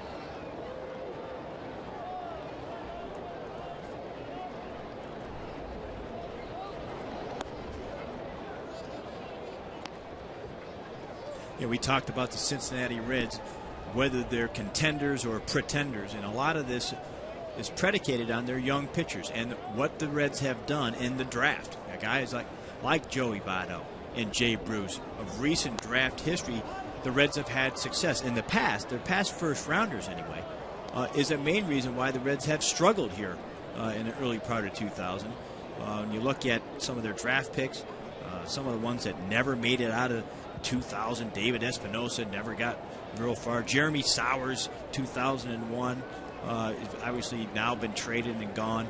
A bunch of draft picks in 02 never got to the major leagues. 03, their first rounder, and Ryan Wagner was traded, never really materialized. It's the second strikeout for Doug Davis. Brings Brandon Phillips to the plate. He's 0 for 2. Grounded to first to end the first. Flew out to center to end the third. I go back to 1998.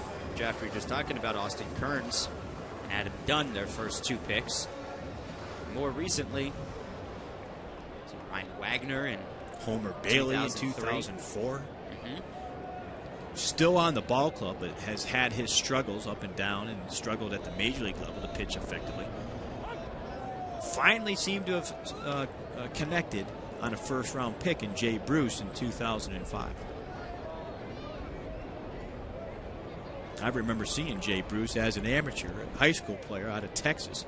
I thought he was going to be the next Jim Edmonds, the way he roamed the outfield and the way he swung the bat. As the 0-1 to Phillips is swung on and lifted into center field. That'll drop in for a base hit. So third time's the charm for Phillips. And the Reds have a 1-out base runner in a 1-1 ball game here in the 5th. And it brings Johnny Gomes to the plate. He's 1 for 2. He doubled to lead off the 4th and scored the only run.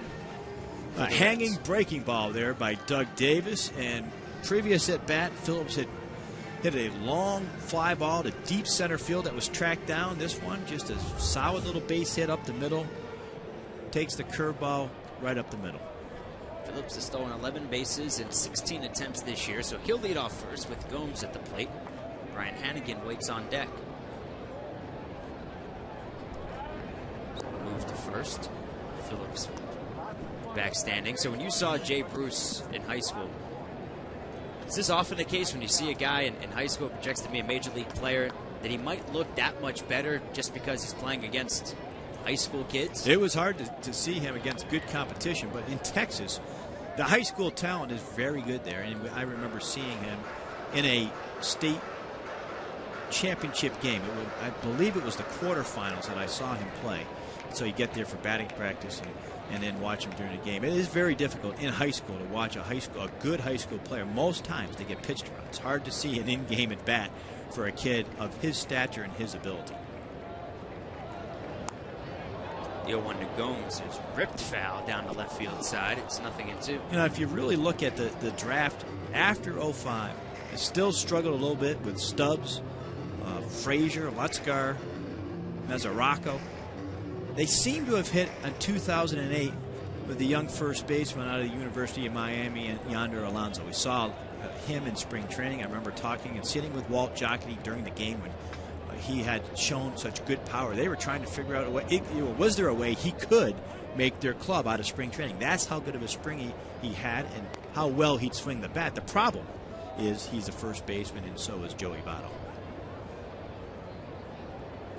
Alonso did a nice job in the Florida State League with 7 home runs and 47 games. Florida State League with some big ballparks. You don't see the ball flying out there very often.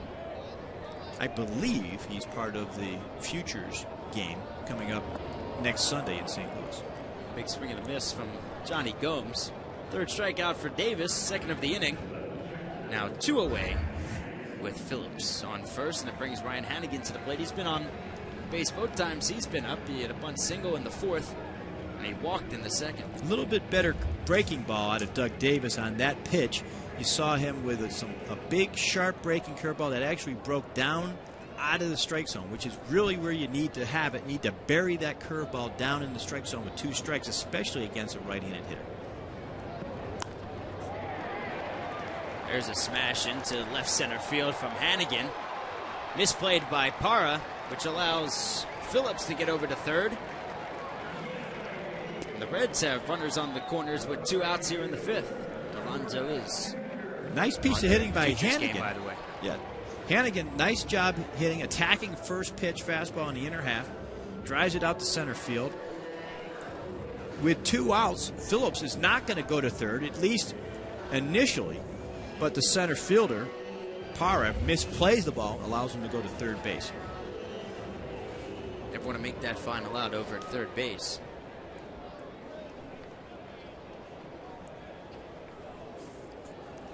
one thing that you are lacking, Chris Young taking the day off, going into center field. Young can go get him in center field. He's having a down year offensively, but defensively, he is exceptional in the outfield. Not a surprise coming inside to Chris Dickerson on that first pitch. Not ruled an error on the center fielder Parra, surprisingly. It's just straight single for Hannigan, and Phillips going to first and third. We have to call the press box on that one.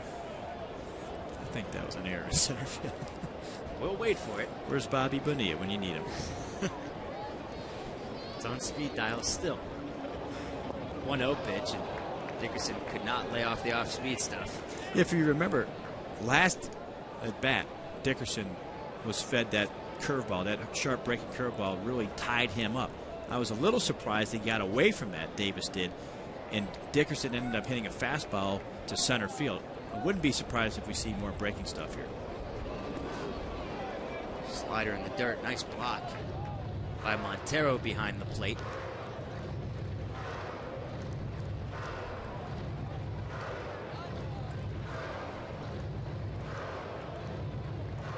Looked like Davis showing a little frustration when he got the ball back on that pitch, and not locating that breaking pitch where he wanted it to. He's had some struggles here, obviously, in the fourth and now in the fifth inning. Uncharacteristic of him and his command. Usually he has very good command. 2-1 pitch. This is away again. Montero doing a nice job keeping that ball in front of him. It's now 3-1. You know, having trouble throwing that breaking ball for strikes really puts you at a disadvantage when you're facing a left-handed hitter like Dickerson. It looks like Dickerson is having trouble with that breaking ball. But Davis not able to show consistent command of that pitch.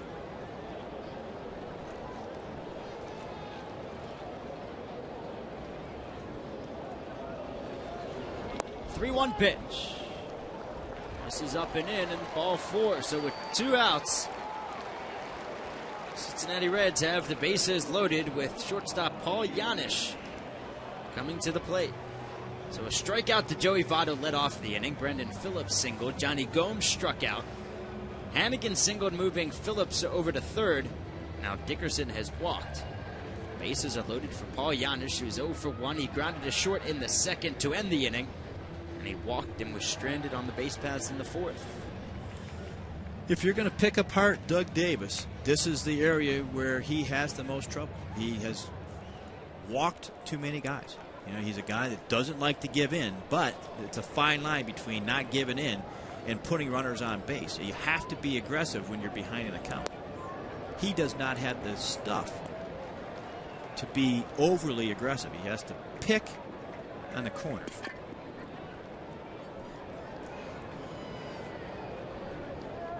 You don't have dominating stuff and can rely on a strikeout to get yourself out of it. That one was dangerous as Janisch pulls it foul. Davis, a brief sigh of relief. It's a 1-1 count. Got action in the Diamondbacks bullpen.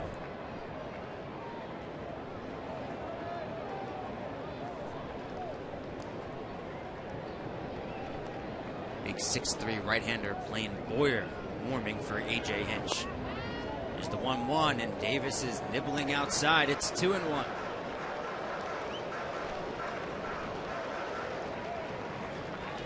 Pitcher spot on deck for Dusty Baker. Time is called as Janisch steps out. Weaker part of the Reds lineup, you really cannot afford, obviously, to walk him here with the bases loaded. He should be really going right at it. It's one pitch, misses down and in. It's now 3-1.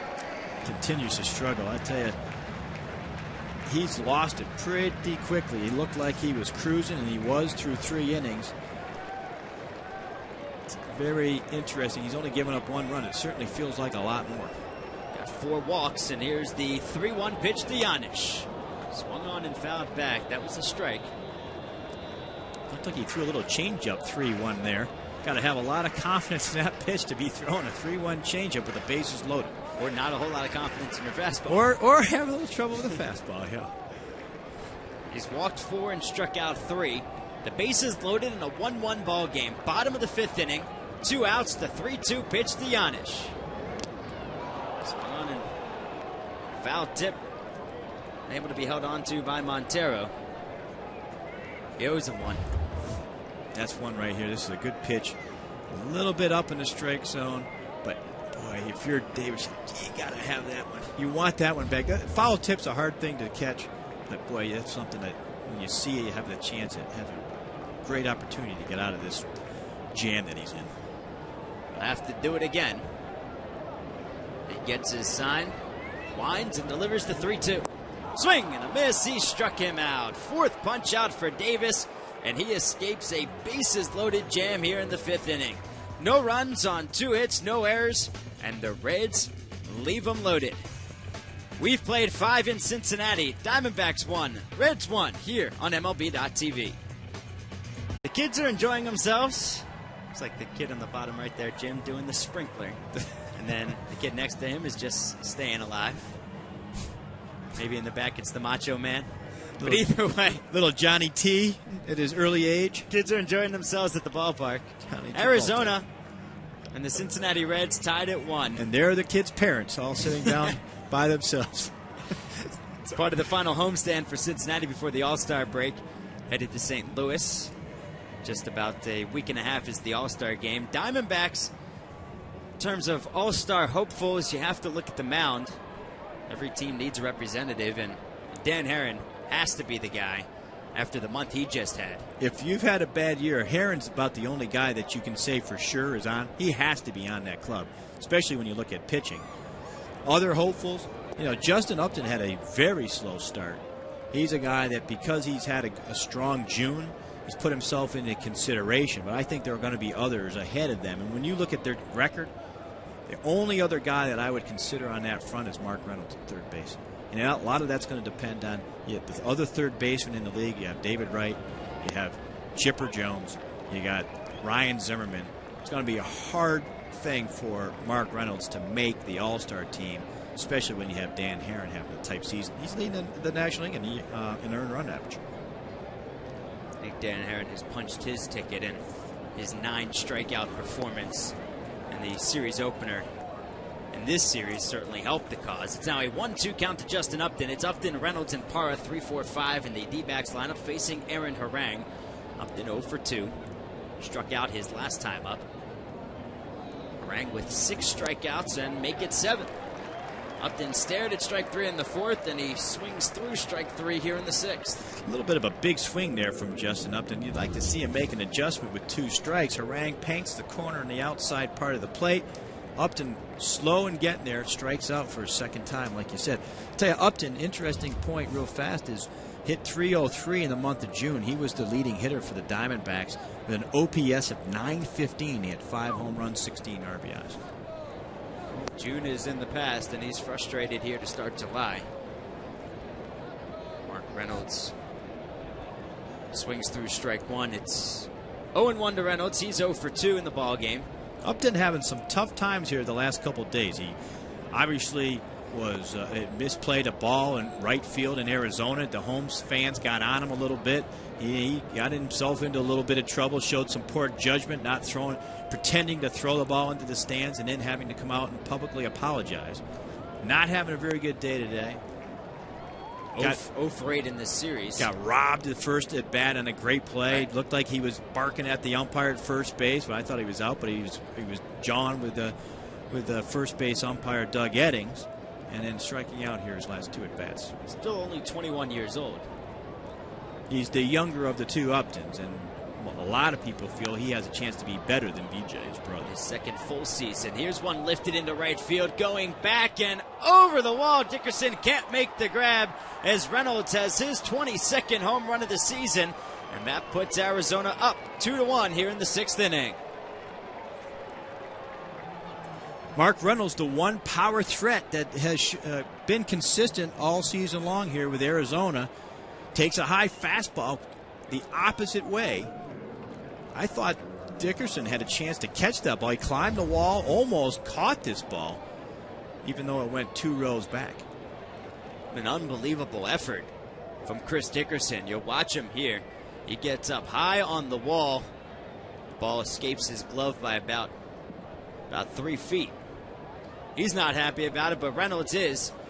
Home run number 22 on the season, and it gives Arizona a 2-1 lead. Danny G breathing a sigh of relief. There's no instant replay on that call. Our director, Dan Gentili, producer Chris Caron back in the truck. Here's Gerardo Parra. He's been on base both times he's been up, thanks to the only 2 walks from Aaron Harang. Just the 4th hit of the ball game for Arizona. But 2 of those have accounted for runs. An RBI single from Chad Tracy in the 2nd. Now the home run from Reynolds here in the 6th. There's pretty much right on cue, Jim, as you mentioned, Mark Reynolds, possibly an all-star. You know, he's one of the guys you have to consider. I mean, again, looking at the other third baseman, a lot of consideration has to go. Charlie Manuel, obviously the manager of the Phillies, has to take into consideration several things. Now, they've expanded the roster to 33 players. So Parra lifts one to left, and an easy play for Johnny Gomes. Now 2 outs here in the 6th, and it brings Miguel Montero to the plate. He's 1 for 2. You have, obviously, the requirements of those that are voted in. But when you start to look at third baseman in the National League, it's a very tough class. David Wright leading the National League in hitting. Ryan Zimmerman, probably the only selection from the Nationals on a poor Nationals team. And Chipper Jones being obviously the popular player that he is and the player that he's been there with the Atlanta Braves. Right, Noah Ramos Ramirez with the Cubs. Gonna have Pablo Sandoval with the Giants. Sandoval certainly has a guy that you can consider. Pedro Feliz is having an above-average year, but not the type of year that Mark Reynolds is. But he is a third baseman for Charlie Manuel. Charlie's got a difficult enough decision to make over at first base, whether he brings Ryan Howard with him to St. Louis or not. Makes it even tougher because that's Ryan's hometown. Now he's starting to play in the All-Star game, but it's a crowded first base in the National League. 1-1 pitch from Montero, fly ball, left center field. Taveras is over, and he'll put it away for out number 3. But the Diamondbacks do take the lead on Mark Reynolds' 22nd home run of the season. He hit it with 1 out in the 6th inning. Goes the opposite way to give the Diamondbacks the lead. A run on 1 hit, no errors in, nobody left. We go to the bottom of the 6th. Dbacks 2, Reds 1 here on MLB.TV. So Mark Reynolds hits a home run in the top half of the inning to give the Arizona Diamondbacks the lead. Pick up action in the bottom of the 6th inning. D-backs lead the ball game 2-1. Doug Davis still on the mound. Aaron Harang will be pitching as well as he's at the plate facing the 1-0 count. That was pitch number 100 from Davis. It's now 1-1. Good chance here that this could be Davis's last inning. He bats 3rd in the inning, next inning, and he's just at 100 pitches, like I said. Swing and a miss. It's now 1-2. So it's Harang, and then top of the order, Taveras and Hairston Jr. Harang 0 for 2, line to short. Pop the 2nd. Reds really scuffling this year with the bases loaded. Batting average 229 coming into today's game, 14th in the National League. They've had the bases loaded each of the last 2 innings, but only been able to score 1 run. They've left 10 on base. They're 2 for 8 with runners in scoring position to make them 6 for 26 with 27 left on so far in the series. 500 ball club. Able to get over that mark as Harang pokes one into center field, but he got too much of it as Parra makes the grab for out number 1. Brings Willie Taveras to the plate. He's 0 for 3. If you remember his first at bat, at the bottom of the 1st inning, he was called out. Really looked like he was out of the batter's box, and the umpires talked about it. Umpires, not an easy call. His left foot was still in the batter's box. His right foot, as he was stepping to come out of the batter's box, it ends up kicking the ball. The umpires felt that he was out of the batter's box, and they called him out. That's a tough call because later in the inning, Joey Votto doubled, and you never know how things play out. If you have a guy on base, does Votto even double? Good chance, though, if he is on first in the double, Taveras will score. Yeah, with that kind of speed. Now, An 0-1 count from Doug Davis to Willie Tavares, and here's the 0-1 pitch. Now 1-1. Tavares has not had a good day at the plate. Is not considered a big threat at the plate. His first at bat, obviously, we showed. His second at bat, he barely made contact on a breaking ball. Took an awkward swing and hit it into left field. And the last time up, he grounded into a fielder's choice at third base. Nice play by Mark Reynolds. 1-1 pitch is smoked into left field. Looked like it was misplayed immediately by Romero, and then he backtracks and makes the grabs for the hardest hit ball so far for Willie Tavares, but he's now 0 for 4. Interesting, Doug Davis struggling the last 2 innings. Now he seems to get himself together here. Harang made pretty good contact, line drives to center field on that breaking ball. Tavares, the best at bat of his day, line drive to left field. So now that he's over that 100 pitch count, like we said earlier, he's going to bat third next inning. I suspect, with all the trouble he's been in and been able to get out of it, this was probably his last inning. Here's Jerry Hairston Jr. takes ball 1. He's 0 for 2 with a walk in the third inning, one of 4 walks from Doug Davis. He's gone 5 2/3 thus far, 7 hits, a run, 4 walks, 4 Ks. Harang on the other side, 6 innings, 4 hits, 2 runs, 2 walks, 7 Ks. And the go-ahead home run for Mark Reynolds. As Hairston pokes one to the right side. It's fielded easily by Tracy. He'll step on the bag for out number 3. So for the first time in the ball game, the Cincinnati Reds go down in order. No runs, no hits, no errors, and nobody left on base. 6 complete at Great American Ballpark. Reds trail 2-1 on MLB.tv. Thanks for spending your Thursday afternoon with us here on MLB.tv. It's the finale between the Reds and the Arizona Diamondbacks from Great American Ballpark in Cincinnati. Overcast skies here in the ballpark. Chad Tracy, Alex Romero, and then the pitcher's spot should be a pinch hitter for Doug Davis. They're throwing 108 pitches, 66 for strikes in 6 innings. Diamondbacks lead the ball game 2-1, facing Aaron Harang. Tracy is 1 for 2. He singled in the second, flew out to center to end the 4th. Harang's first pitch misses outside. It's 1-0. Tough part for Aaron Harang here. Harang has been a guy historically that pitches well, seems to always end up on the short end of the stick. A lot of losses on his record, but he's always been an underrated guy. Here's another instance today. I think, outpitched Doug Davis, yet he finds himself on the short end of the stick right now, down 2-1. We talked about at the top, Jim, the 8 games, 2-4, 1.66 ERA for Aaron Harang against Arizona, the lowest ERA against any National League team. He's received, in those 8 starts, just 16 runs of support against Arizona. So when Cincinnati plays Arizona and Aaron Harang's on the mound, they just don't want to hit. He's got 1 run here today, so through 8 games and 6 innings of offense, just 17 runs of support. Earlier we alluded to Harang's start on May 25th, where they had a rain delay after 4 2/3. He was in line to win. They had a 2-hour and 8-minute rain delay in between the period of time when normal pitchers would have been shut down. He warmed up, and they wanted him to get that last out to get a W for his psyche, because in the past, when he's been on the short end of the stick, I believe he lost 18 games 1 year, 2 years ago. So a guy that needs to feel good about himself in terms of wins and losses, the guy just continues to, he pitches well.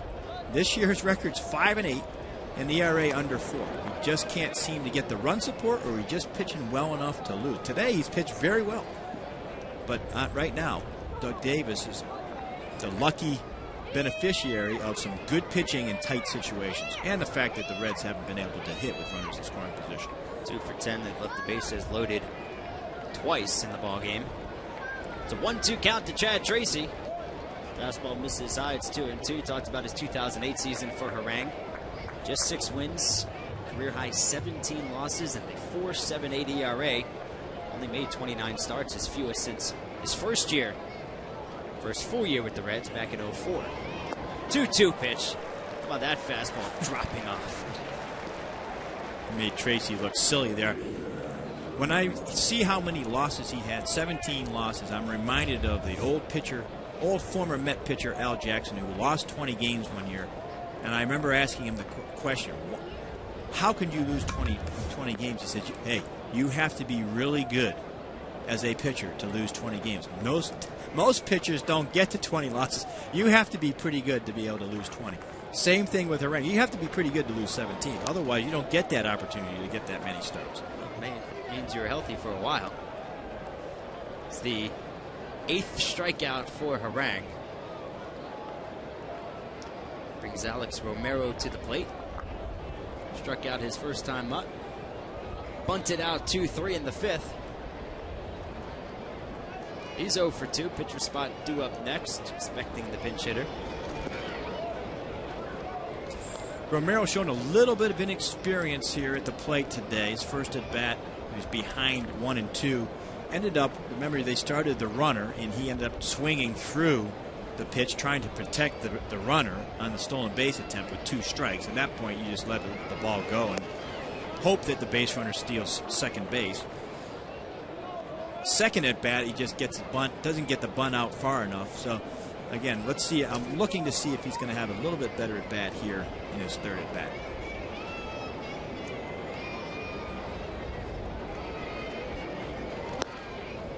Pitch, he lays off. It's now 3-1. Season high strikeouts is 9 for Harang. He has 8 so far this afternoon.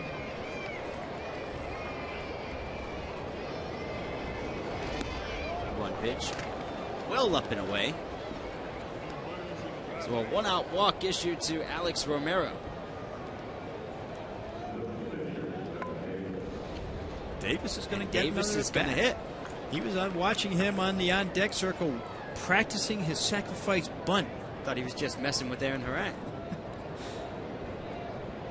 So Davis comes out to hit. This is interesting. Arizona not having a whole lot of faith in that bullpen at a 4.91 ERA. And this is the ultimate from the manager saying, I don't have faith in the bullpen. It's a pitch out. Yeah, you're sending a little signal down to the bullpen here. At least I want to think that this is the case. Most times in the National League, the pitcher is not going to bat here. You're looking for a big inning. You're not trying to play for 1 run. You're trying to play for the big inning. 1 out, man on first. All right, he's going to leave Davis in and see if he can sacrifice him. Davis lays down the bunt foul. And Alex Romero, like over you there said, at first base. Their bullpen has been awful this year. Second worst bullpen in the National League. Only bullpen worse are the Washington Nationals. And so that has to be a big part of your decision making, and it's got to be frustrating if you're the manager in your first year and you can't go to your bullpen in a situation like this in the 7th with a 1-run lead and the pitcher at bat. And not just the 1-run lead, you have a runner on with 1 out in the 7th inning. That bullpen has to be thinking, it's a pretty clear message. 11 your starter base goes, exactly, your starter goes 108 pitches.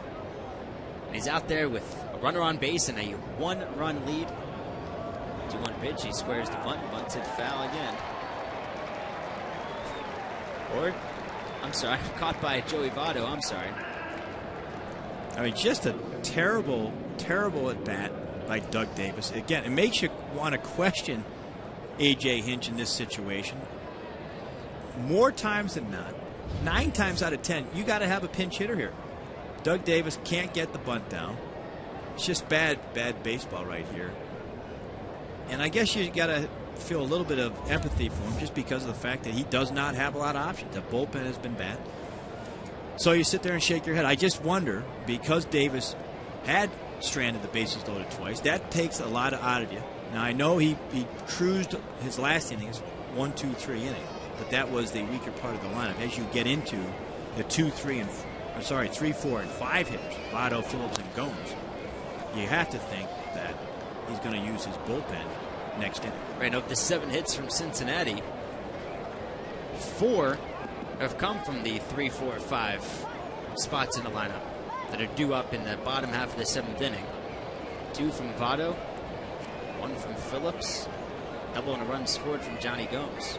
Here's Felipe Lopez. He's 1 for 3 in this ball game. The pitch out and the throw down the second is on line and not in time.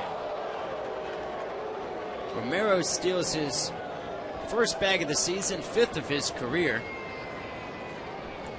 There's now a runner in scoring position for Felipe Lopez. Good pitch to throw a base stealer out here. A little bit high fastball. Hannigan got himself in good throwing position. Still not able to throw out the speedy Romero here.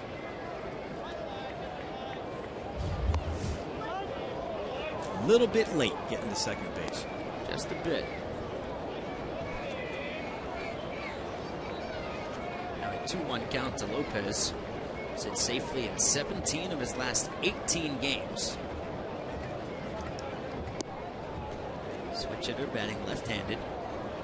With the right-handers hitting .321 against Harang. Left-handers .264. 2-1 pitch, lifted foul. You know, I'm thought of the confrontation the first week that A.J. Hinch was on the job as manager, and he decided to take Doug Davis out early. The confrontation not only on the mound but in the dugout.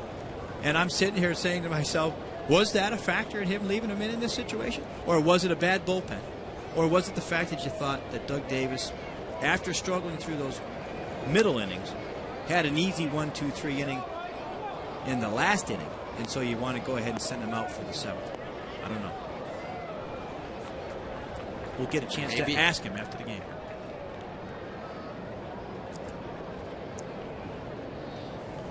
Reds have bullpen activity. 6'4" right-hander Nick Massett.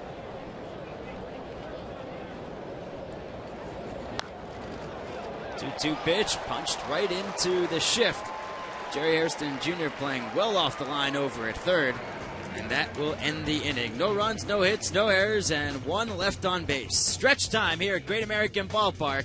It's a 2-1 Diamondbacks lead over the Reds on MLB.TV.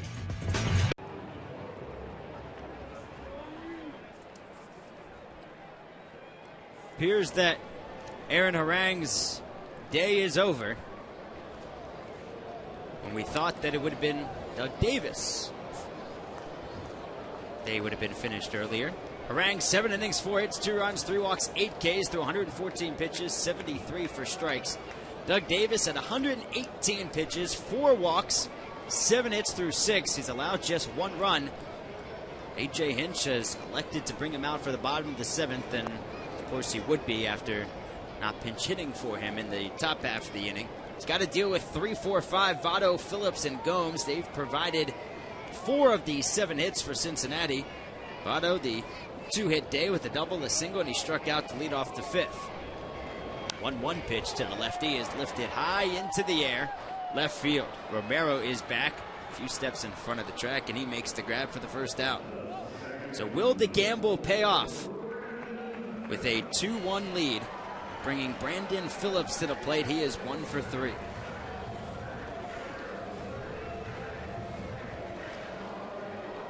Interesting question. We were discussing the All-Star selections for the Arizona Diamondbacks at the top of the inning. Now they're at the bottom of the inning. When you talk about Cincinnati and their All-Star selections, Joey Votto has to be in consideration. When you look at the other players, at least position players on that club, I don't think Jay Bruce is having the type year that deserves All-Star consideration.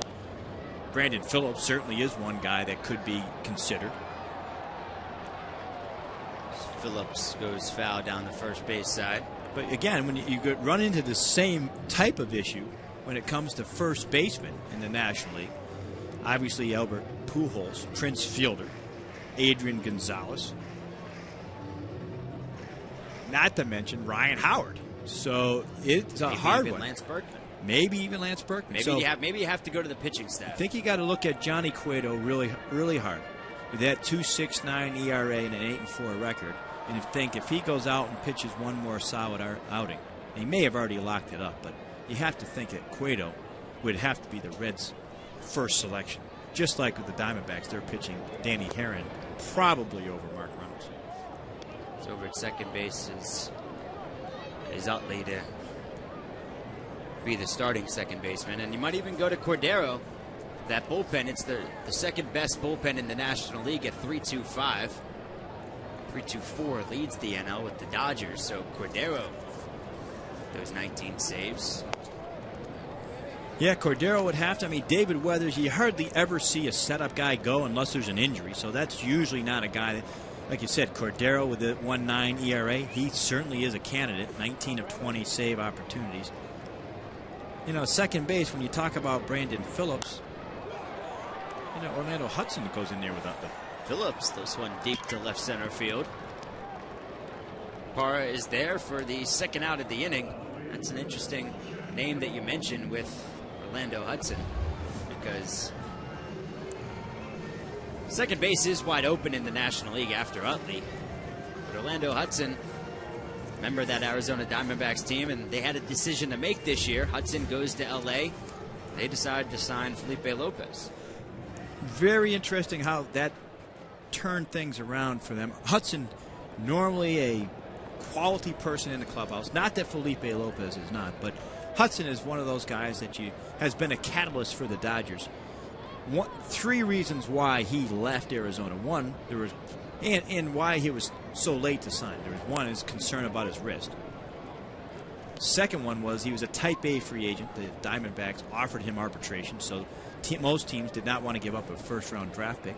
And apparently, and third, most importantly, the rumors were he was looking for a 5-year deal in the $50 million range. He obviously got far less than that. Best of luck.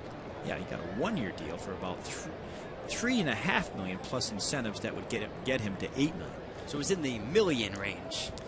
A little off. A little bit of. It's Johnny Gomes. 1 for 3 with a double and a run scored. The only run scored of the day for Cincinnati, and Doug Davis has him swinging and missing for his 5th strikeout of the ball game. So Doug Davis has now retired 7 straight, and he's gone 7 strong. After 7, Dbacks 2, Cincinnati 1. We're back after this on MLB.tv. The day is over for Aaron Harang, but an impressive 7 innings of 4-hit baseball. 2 runs, both earned, 3 walks, and he struck out 8, 1 off his season high. You see Mark Reynolds going down swinging, and then that's the home run that has put the Arizona Diamondbacks in front 2-1. Reynolds' 22nd home run of the season. Harang, 7 innings, 114 pitches, 73 for strikes. As he hands things over to Nick Massett. Massett, a big right-hander. His 26th game, he's 4-0 with a 1.76 ERA. Massett last pitched on Saturday at Cleveland. Pitched an inning, allowed a hit, and he struck out a batter. Spent some time on the DL in May with a strained left oblique. He's part of the 2nd best bullpen in the National League. That's been the strength of the Cincinnati Reds to keep them at 500 at 38-38. Like we were saying, Doug Davis probably should have been left in the game. We were arguing for him to be taken out of the game. If it comes down to the bullpens, yeah, obviously like Cincinnati's chances. Massett, like you said, has been a big part of their bullpen in keeping things close. Obviously, it's been anchored by the veterans. Cordero at the end, Weathers from the right side, and Arthur Rhodes from the left side. Both veterans that have been around a long time. Defensive changes for the Reds as Jay Bruce comes in now. He'll play right field and hit in the pitcher spot. Being 9th, Chris Dickerson moves over from right to left. He'll hit 5th. Or excuse me, Dickerson will stay in his spot, obviously, in the 7th position. Nick Massett takes over where Gomes was hitting in the 5th spot.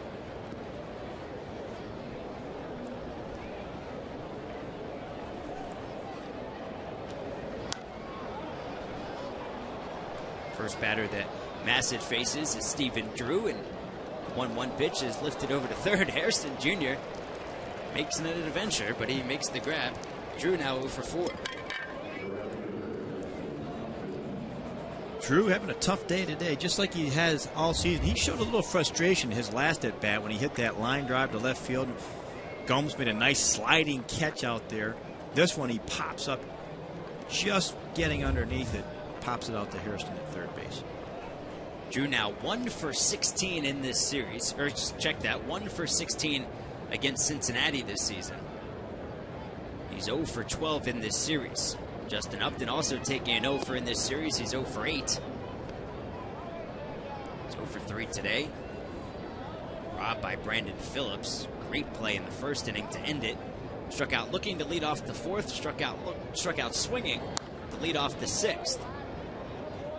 Now a 1-1 count to Upton.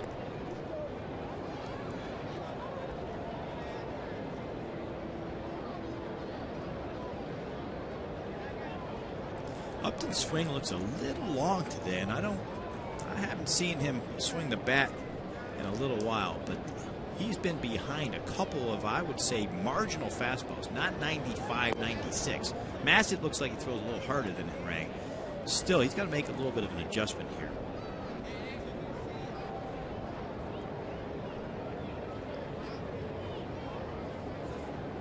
John Roush warming up for the Diamondbacks as Doug Davis goes 7 innings, and Upton taps one out in front of the mound, and it's fielded by Hannigan.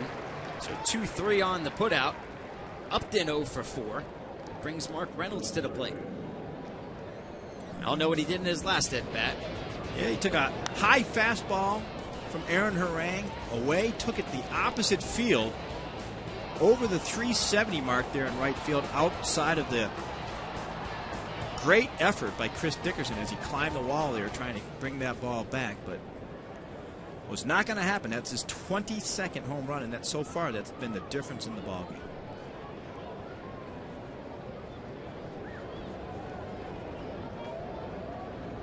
Here's Reynolds with 2 outs.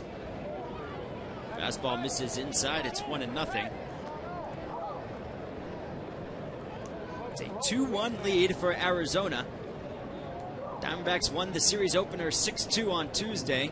Reds won game 2 1-0. Behind 8 strikeouts from Johnny Cueto and then an impressive outing from the bullpen. Today, the Diamondbacks leading this ball game 2-1. Looking for their first series win since mid-June. Massett coming in for relief for Aaron Harang has shown a really good heavy sinker.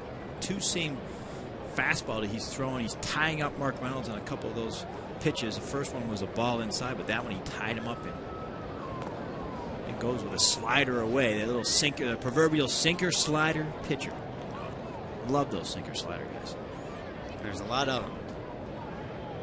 Sinker slider.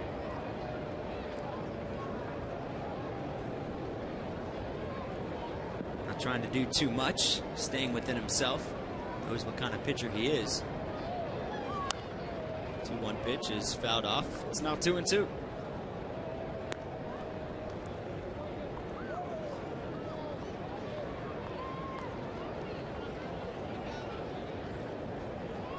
Arizona hasn't gotten a hit since Reynolds' home run in the 6th. Just one base runner since then. It was a walk to Alex Romero in the 7th. 2-2 pitch. In there for called third strike. So the first strikeout for Massett is the final out of the inning here in the top of the 8th. No runs, no hits, no errors, and nobody left. We move to the bottom of the 8th inning with Arizona clinging to a 2-1 lead here on MLB.tv. Back in Cincinnati, bottom of the 8th inning. Arizona leads 2-1. Doug Davis went 7 innings, 7 hits, 1 run, 4 walks. He lived dangerously, got out of it with 5 strikeouts through a season-high 118 pitches. 74 for strikes as he retired the last 7 he faced. Starting with a strikeout of Paul Janisch to end the 5th inning and then shut the Reds down in order. The only 2 times in the ball game, but they came in a good time as that risk that A.J. Hinch threw out there, it paid off with letting Doug Davis bat in the 7th inning. Hands things over to John Roush, a 6'11", 290-pound right-hander 30 years of age. Roush last pitched in the opener of this series. Faced 2 batters, got 2 outs. Roush is a guy that was a closer last season for the Nationals. Ended up kind of getting closer by default there. They didn't have anybody else. He had 17 saves and 22 opportunities. Got traded to the Diamondbacks right around the trade deadline for Emilio Bonifacio, who has since been traded to the Marlins. And he's come out here and done a nice job for them last year at the end of the season, and then struggled a little bit this year, part of that struggle in that bullpen. He's now been sent to more of a setup role than he was a closer's role. He has 2 saves this year. 1-1 count to Ryan Hannigan. Hannigan's been on base all 3 times he's been up today. He walked in the second, a bunt single in the 4th. Played a big part in getting that run home in the 4th inning. And he singled, was stranded on second in the 5th. 2-1 count from the big right-hander, John Roush. You did talk about, and we do have to give credit to A.J. Hinch for showing confidence in Doug Davis. Very easily could have taken him out after 6. As Davis struggled through those middle innings in the 4th inning and the 5th inning, leaving the bases loaded, you had to wonder if he had what he had left in that 6th. After getting 1, 2, 3 inning, he sent him back out for the 7th, and hopefully for him it's going to pay off. Got to be thinking, does A.J. Hinch at this point, what do we do to get out Ryan Hannigan? Hannigan making the most of his playing time, the backup catcher from Cincinnati. John Roush goes with the fastball, and it looked like it leaked back over the inner half of the plate. Yeah, Montero set up on the outside part, leaks over more towards the middle in. Hannigan takes the ball the other way. Hannigan, as we said this earlier in the broadcast, Hannigan is one of those guys who gets the opportunity today in the day game. Ramon Hernandez is primarily their catcher, but they're getting good production out of him offensively. You have to start to consider that he might get more playing time.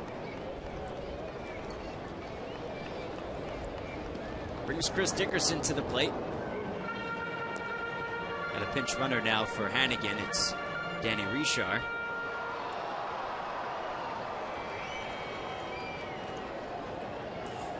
Not a surprising move here by Dusty Baker. You need to obviously get this run in. You're at home. You'd like to see the tying run come across the plate. Potential bunting situation. And instead, the wild pitch. So no need to even bunt. You can pull the sacrifice off. And you have Richard now over at second thanks to the wild pitch. Now here's an interesting situation. First off, Montero's got to block this ball here. This is not great catching right here. I mean, curveball like that in the dirt, you got to see him get down and block that ball. Instead, he tries to backhand it, and it gets underneath his glove, easily allowing the pinch runner Richard to get to second base. Now, do you allow him to swing away, a left-handed hitter, drive the ball to the right side, or do you have him bunt again and get the tying run to third base with 1 out?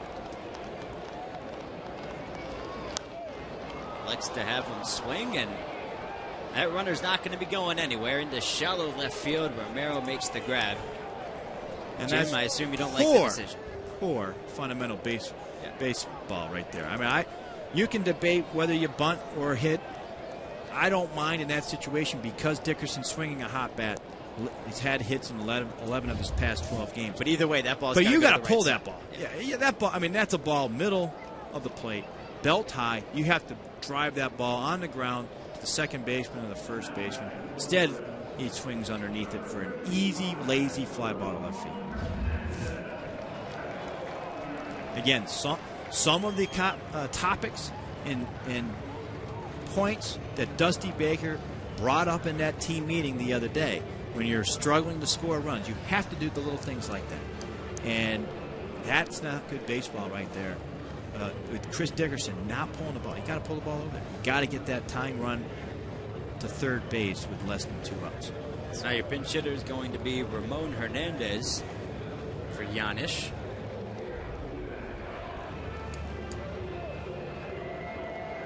Hernandez this season hitting .251 with 5 home runs and 32 driven in. The runner on second is Danny Richard. He's a pinch runner after Ryan Hannigan singled.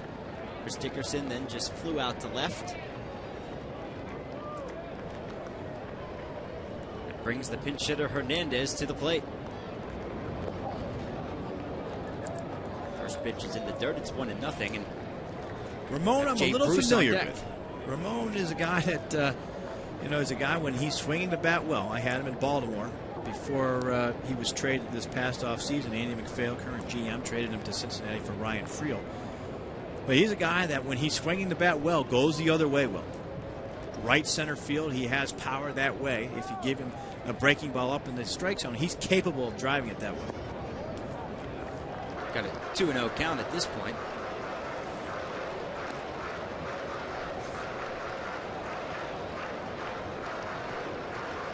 The tying run is on second base in the form of Danny Richard. The go-ahead run is at the plate with Ramon Hernandez. He's facing a 2-0 count. His Reds trail 2-1 with 1 out here in the bottom of the 8th inning.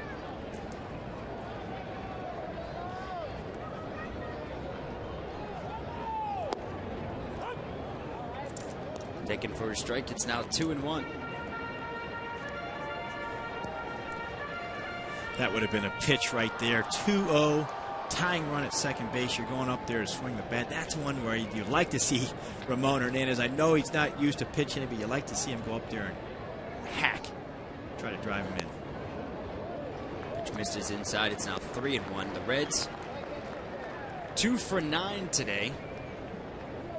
Runners in scoring position.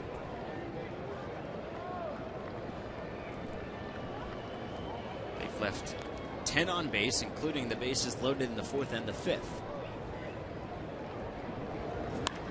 Swinging a well-hit ball into left field. That'll be a base hit. Richard will be held at third as Romero gets it in quickly. And Hernandez brings the go-ahead run to first base with a pinch hit single with 1 out here in the bottom of the 8th. Nice piece of hitting here by Ramon Hernandez. Takes a fastball that was headed for the outside part. Again, leaked over the middle part of the plate. Being aggressive there, I would have liked to seen that approach at 2-0, but he is aggressive on that fastball on 3-1. Nice job by the left fielder charging the ball and getting it into the cutoff man to keep the runner at third base now. Obviously, the tying run now at third base and the go-ahead run at first. And here is Jay Bruce, who came in as part of the double switch, and John Roush. His day is over. We'll be back after the pitching change. 2-1 Arizona here in the bottom of the 8th inning from Cincinnati. So a pitching change here in the bottom of the 8th inning. Their John Roush came on in the top of the 8th. Allowed the leadoff single to Ryan Hannigan. Got Chris Dickerson to fly out to left after a wild pitch. Advanced the runner to second, and then pinch hitter Ramon Hernandez has put runners on the corners with 1 out here in the 8th. And their new pitcher is Scott Schoenweiss. Schoenweiss, a 35-year-old lefty. Last pitched in the opener of this series. Faced 1 batter and allowed a hit. He's facing a lefty in Jay Bruce. Bruce 2 for 19 against Arizona this season.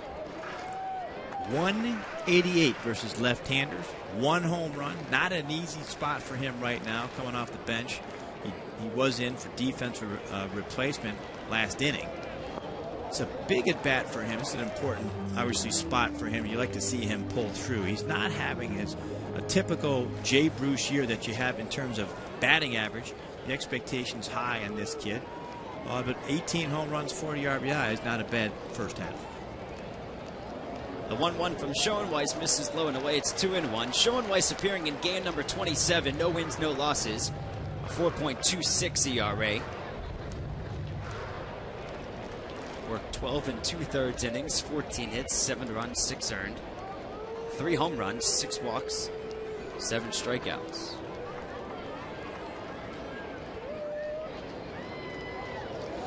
Two-1 to Bruce has fouled off. It's 2-2. It's just good to see Scott Schoenweiss back in the Major League uniform. Tragedy of losing his wife earlier this season. He's had a tough couple of months at the Major League level. Obviously, as you mentioned, the passing of his wife. Prior to that, with a pitcher with the New York Mets, struggled at the end of the season. Gave up a critical home run late in the season last year to add to the Mets not getting to the playoffs. Jay Bruce pops it foul behind home plate, off with Damascus Montero. And that's a big second out for the Arizona Diamondbacks. Tough at bat here for Jay Bruce, facing a lefty. It's not a strength of his right now. You expect that as he matures as a major league hitter, he'll get better facing lefties. Schoenweiss is a veteran, and he just picked him apart here.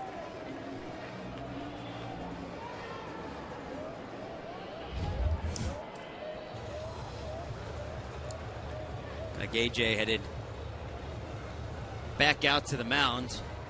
The right-hander Willie Tavares due up next, and Scott Schoenweiss has done his job. We'll be back after the pitching change. Arizona leading 2-1 with 2 outs in the bottom of the 8th inning.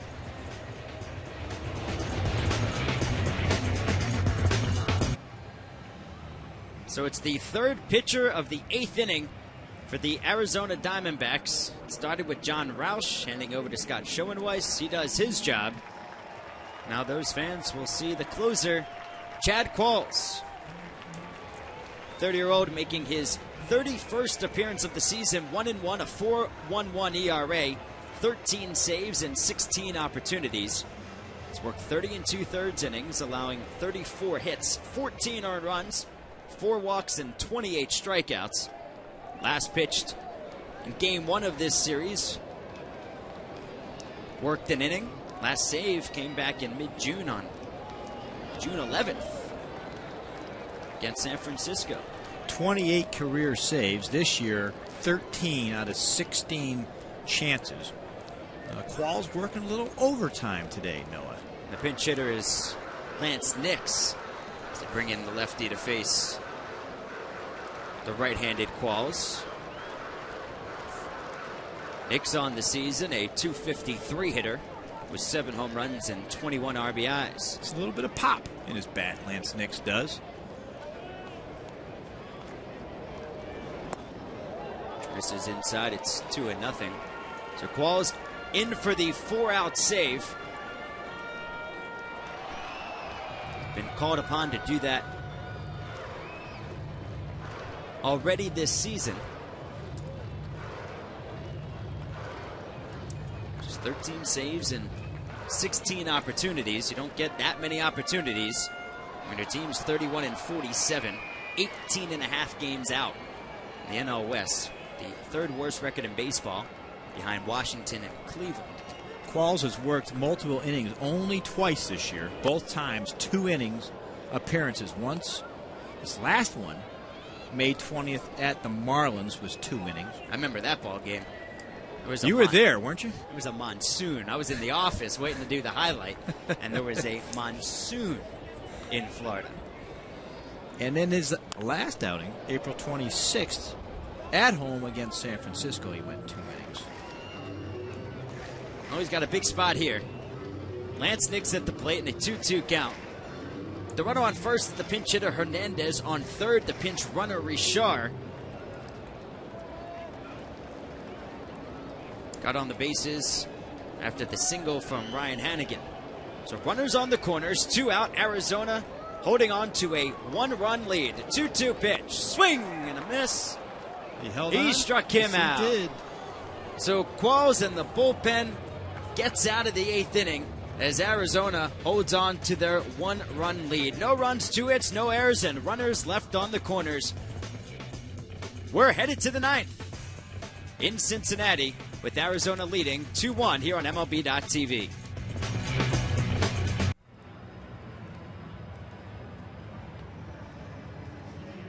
We're back in Cincinnati as the Diamondbacks lead this ball game by a score of 2-1 as we move to the top of the 9th inning. For Arizona, they'll have Gerardo Parra, Miguel Montero, and Chad Tracy. That's 5, 6, 7 in the lineup. And they're facing Daniel Herrera.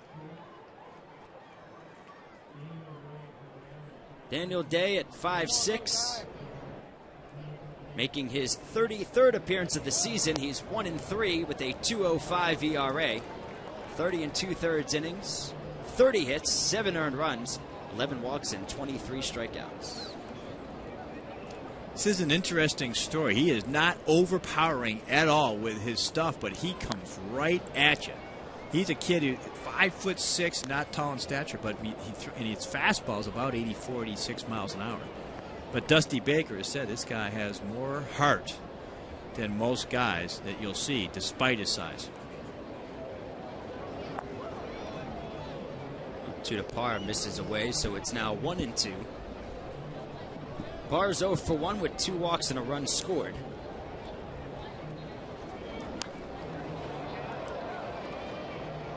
It's a fly ball to right, going back to the wall. Jay Bruce, that ball carried at the last moment, and Bruce makes the grab for out number 1. So the defensive changes. Jerry Hairston goes from third over to short. Danny Richard remains in the game. He came in as the pinch runner for Ryan Hannigan. He'll play third. Chris Dickerson has now played all positions in the outfield today. He's now in center field. Lance Nix is in left field. And Ramon Hernandez is the catcher. So the only 2 positions remaining from the beginning of the ball game are Brandon Phillips over at second and Joey Votto over at first. So to reset this outfield for you, Nix is in left, Dickerson in center, Bruce in right, Richard in the infield at third, Hairston at short, Phillips and Votto on the right side, Daniel De Herrera, the pitcher, and Hernandez doing the catching. Nice job keeping track of that one. I feel like I'm doing the Little League World Series. Oh, and Miguel Montero's at the plate. Do we have a shot of the scorecard in the dugout? That has got to be a mess. Dusty Baker's score sheet. But if anyone can handle it, it's Dusty. He's seen every single situation known to man as manager. 2,400 games. There it is. Nice job, boys. 16 years in the bigs as a manager. Giants, Cubs, and Reds. Not color-coded, though. I'm a little surprised that Dusty doesn't have the 5 different highlighters going.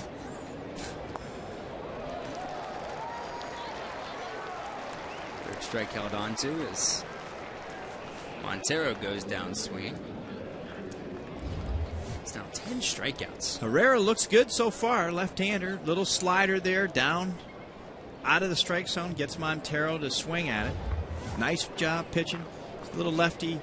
You know, if he's a right-hander, it's hard getting out at 86-mile-an-hour fastball. But left-handers, for some reason, they have a long shelf life. They have a degree of success that righties will never have.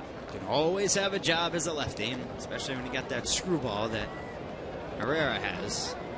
Fastball in there for a strike. It's 1-1. Herrera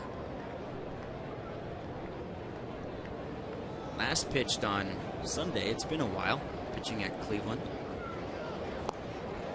Swing and a miss. It's now 1-2. Changing speeds there. He threw 2 innings, struck out 3, allowed just 1 hit. Hasn't allowed a run in his last 3 outings, spanning 3 innings. Here's the 1-2 to Tracy. Swinging a slow roller to the right side. Brandon Phillips is there, makes the play over to first for out number 3. So the side retired in order in the top of the 9th. No runs, no hits, no errors, and nobody left. Last chance for the home team. Reds coming to bat in the bottom of the 9th, trailing 2-1. They're on as the home team, Cincinnati Reds, trailed this ball game by a score of 2-1.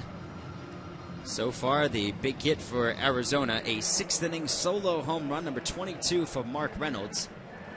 The Diamondbacks lead this ball game 2-1. Chad Qualls got the final out of the 8th inning.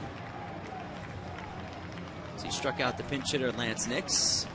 Kind of like that. That's a worn-out rally hat. I like that rally cap. You think that would be Arizona? Be a fan of the Diamondbacks with that rally cap, not the Cincinnati Reds. So Qualls facing Jerry Hairston Jr., Joey Votto, and Brandon Phillips. There you go. There it is. That's a 4th of July bucket hat turned inside out right there. Hairston at the plate. He's 0 for 3. He walked in the 3rd inning, facing Chad Qualls. Old timers edition. Diamondbacks are used to these one-run games. They are 10-14 this year. They've already played 24 one-run games. Top of the broadcast, we talked about that 2007 season. Went to the NLCS, lost to the Rockies. They won a franchise record 32 one-run games that year. They were 32-20 in those situations. Not been the same since. Got off to a terrific start last year, and it's been all downhill. And a lot of people in baseball question the direction right now of the Diamondbacks. The 1-1 pitch. Something off it. It's now 1-2. And when you go after the manager and make some changes, oftentimes in baseball, you do look to the one-run games. And what is the difference in those games? Is it something the manager did? Certain decision-making. One-run games and your road record. How the team plays on the road. Those were good indications of the quality of the team. Or Arizona lack 16-19 this year on the road. Not as bad as other teams on the road. I've seen a lot worse records. I mean, the Nationals, who a lot of these numbers stack up against in terms of bullpen numbers, record, the Nationals are much worse on the road than the Diamondbacks. Dbacks road ERA best in the National League at 3.36. Bullpen ERA second worst in the National League, but their road ERA for the entire staff is the best in the NL. Maybe they should think about wearing their road grays at home. What do you think? Staying in hotels? Staying at a Holiday Inn Express nearby? Nothing beats that. Something to change it up. The Phillies have a similar problem. Yes, they do. Playing at home, they just are not good. To say the least. Second worst record in all of baseball at home. Here's the 2-2 from Qualls. That's a tough pitch to take from Jerry Hairston. Jerry Hairston's wondering why he's still 3-2. up. Wow. That pitch right there looks like strike three, and I don't know how he didn't swing. Hairston, look how long he looked at that pitch saying, how am I still here? Well, he's got new life. Overall, Brian Knight's called a good game. Fouled off. Overall, Brian Knight's called a terrific game. I have not noticed him, which is always a good sign. The umpires, you don't like to see, they don't like to be noticed. When you have to look down at your scorecard to see who the home plate umpire is, if it's not on the tip of your tongue, that's right. It's a good game. And with Haranga and Davis both nibbling a lot, it's a difficult day for a home plate umpire. But he's remained consistent both sides.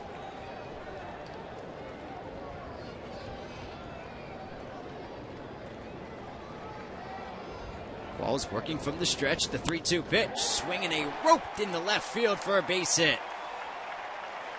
So the Reds have the leadoff runner on board, the tying run here in the bottom of the ninth inning.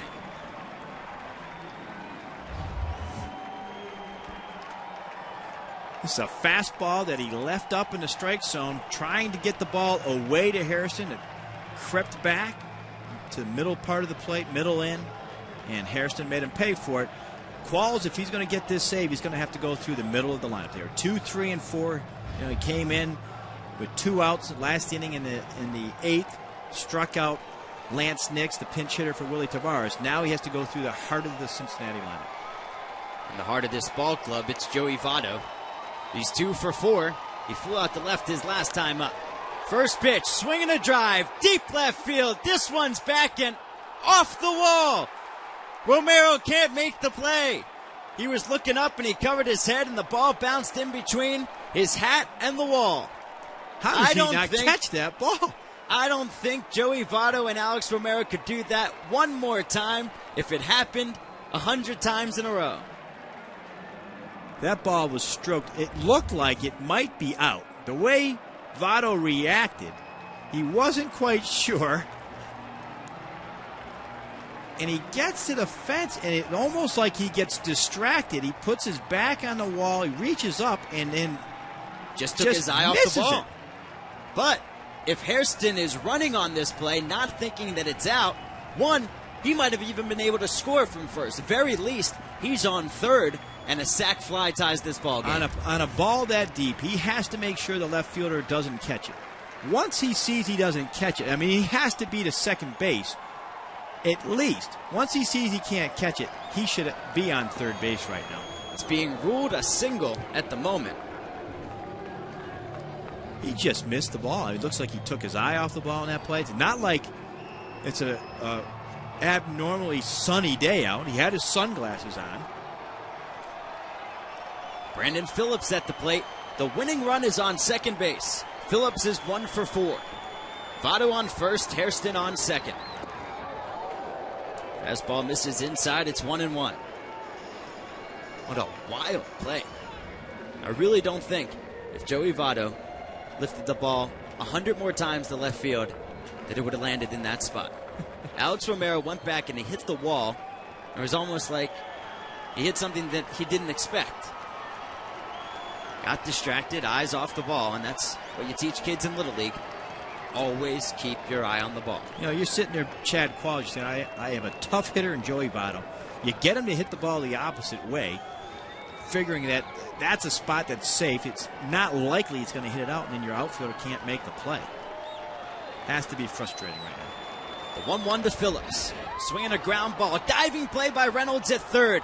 Makes the throw over the first, and they do get the out over at second base. Looked like Lopez dropped the ball, but second base umpire Dana DeMuth says he held on to it long enough. I thought he had it long enough here, too. Looks like he dropped it as it was coming out of his glove. The interesting part here is the ball got away from him far enough where Hairston could have considered coming home on this play. What a great play, by the way, in Reynolds.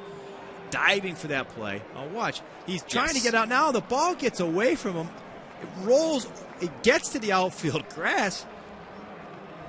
And then, you know what, Jim? In the 9th inning, you just have to be prepared for anything to happen, and you have to stay alert. You have to always be looking at your coaches. It goes back to Little League, really. Eye on the ball and watch your coaches. It goes back to that. You're right, the fundamentals. And, you know, I guess that I'll try to defend Hairston. He tried to avoid the tag because at the time he thought Reynolds might try to tag him. So he came to almost a complete stop. His momentum was not carrying him. Bouncer up the middle. That will tie the ball game. The flip to second for 1. Safe at first. As the Reds have tied up this ball game at 2 apiece on the fielder's choice from Drew Sutton. I'll tell you, nice play at second base. Of course, he lines his should have been a single up the middle. It goes off of Qualls' foot.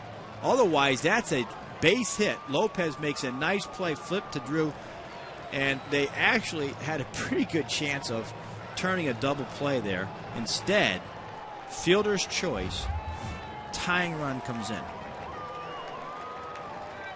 That's a fielder's choice RBI for Drew Sutton, just called up from the minors.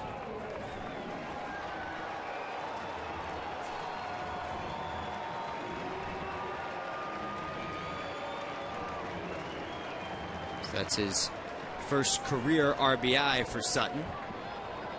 And here's Micah Owings. Pinch hitter replacing Danny Richard.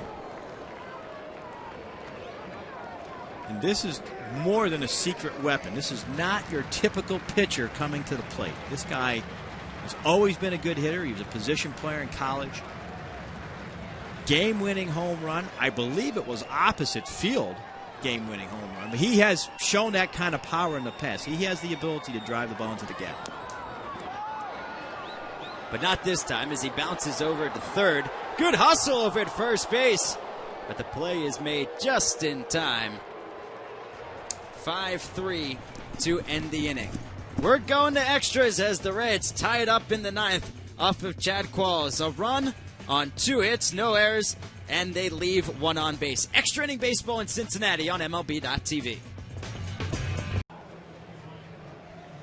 So we're in the 10th inning after Cincinnati ties the ball game in the 9th off the Diamondbacks closer Chad Qualls. So Cincinnati turns to their closer, Francisco Cordero, in his 34th appearance this year. He's 0-2 with a 1.91 ERA. He's converted 19 of his 20 save opportunities. Pitched in the ball game last night, got that 19th save. Worked the perfect ninth in the 1-0 win. Dusty Baker going to his closer here. That's what you want to do at home in a tie game. You want to give your team a chance to get the win in the bottom of the inning, so this is the time. You wouldn't do it on the road, but you do it at home.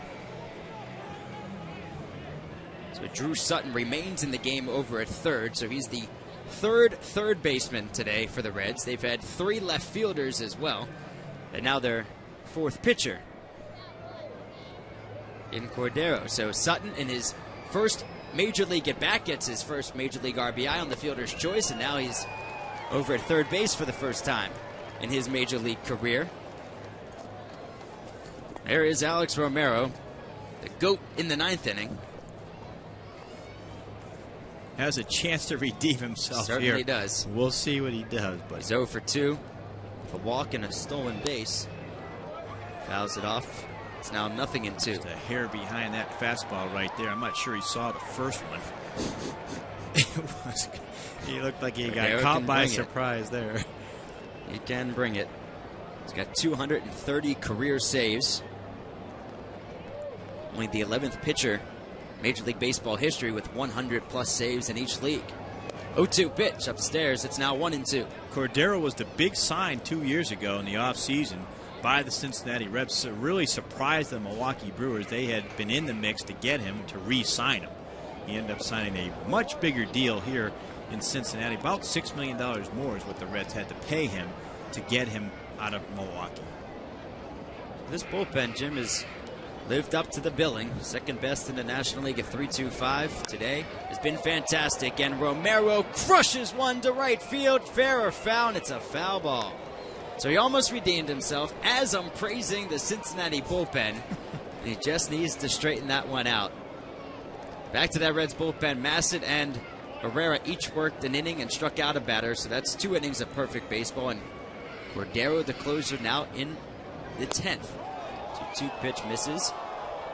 So after quickly in the hole at 0-2, Romero's fought himself back to 3-2. Tough pitch to take right there. Again, that fastball just in off the plate there. Tough one to lay off, tough one to call a ball. But again, home plate umpire Brian Knight, very consistent. I thought that was a ball. Here's the 3-2 pitch. Down in the dirt.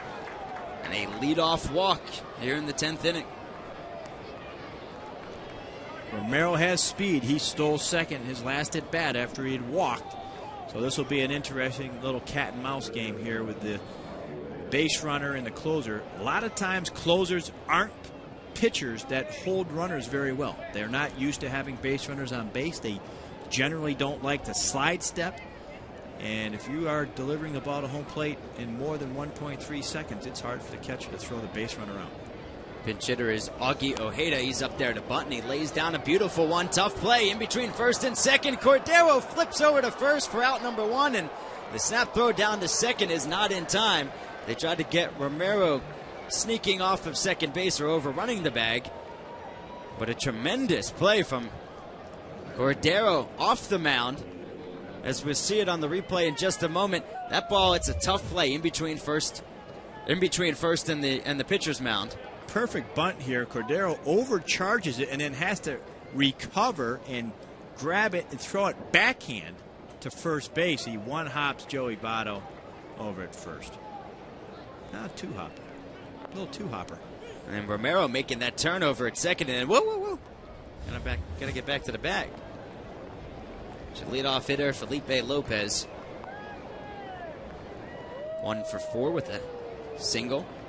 Up the third is last time up. First pitch misses low and away, and it's 1-0. Both these teams have had plenty of opportunities. I should say Cincinnati has had more of the opportunities. They're 3 for 14 with runners in scoring position. And that ball gets away from Hernandez. That'll be a wild pitch, and Romero takes a big turn over at third. Now a bigger opportunity for the Diamondbacks. With a runner on third and ball to the outfield, puts them in front. Another ball here. The catcher has got to keep in front of him. You can't let that tying or go-ahead run get to third base with less than 2 outs. That one got by Ramon Hernandez here. I know this is a tough pitch to handle. It's down in the dirt. Tough one to block. You got to do everything you can to keep it in front of you. Now they'll just put him on to set up the double play opportunity. So they'll put Lopez on first with Stephen Drew coming to the plate. And Drew struggles, been well chronicled in this ball game. He's 0 for 4. Went hard. Out to Romero, or I should say, out to Johnny Gomes to end the 5th inning. He's 0 for 4, 0 for 12 in the series, 1 for 16 against the Reds this season. They need Stephen Drew here to choke up, have a nice little two-stroke approach. It looks like they're actually going to go with a pinch hitter here. This is Tony Clark, who has a chance to go deep. He has big-time power. Interesting here that he's going to go ahead and pinch hit for the struggling Stephen Drew. Tony Clark with 4 home runs of his 10 hits this season. Facing Cordero, and the first pitch is in there for a strike on the outside corner. Clark is a guy that has big-time power, but he's also a big strikeout guy. He has a large strike zone. He's a big man, and it's a tough situation. He's been on the DL here for a little bit, but again, like you said, he has 4 home runs this year, capable of pinch hitting and hitting a fly ball or hitting a home run. And to just go for broke here.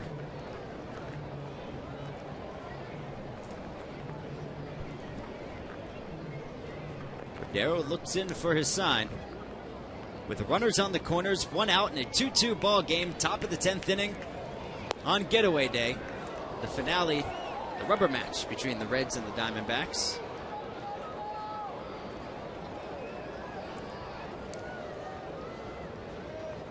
The Reds will hang home for the weekend against St. Louis.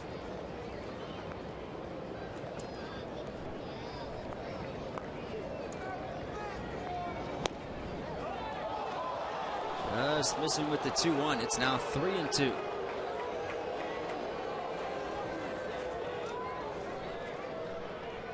Diamondbacks out in Colorado over the weekend.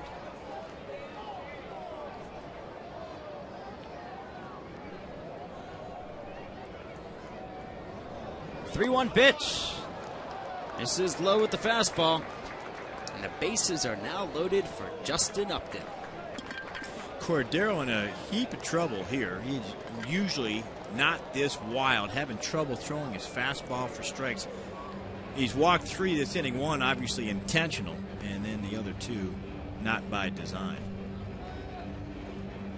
I'll bring Dusty Baker out to the mound.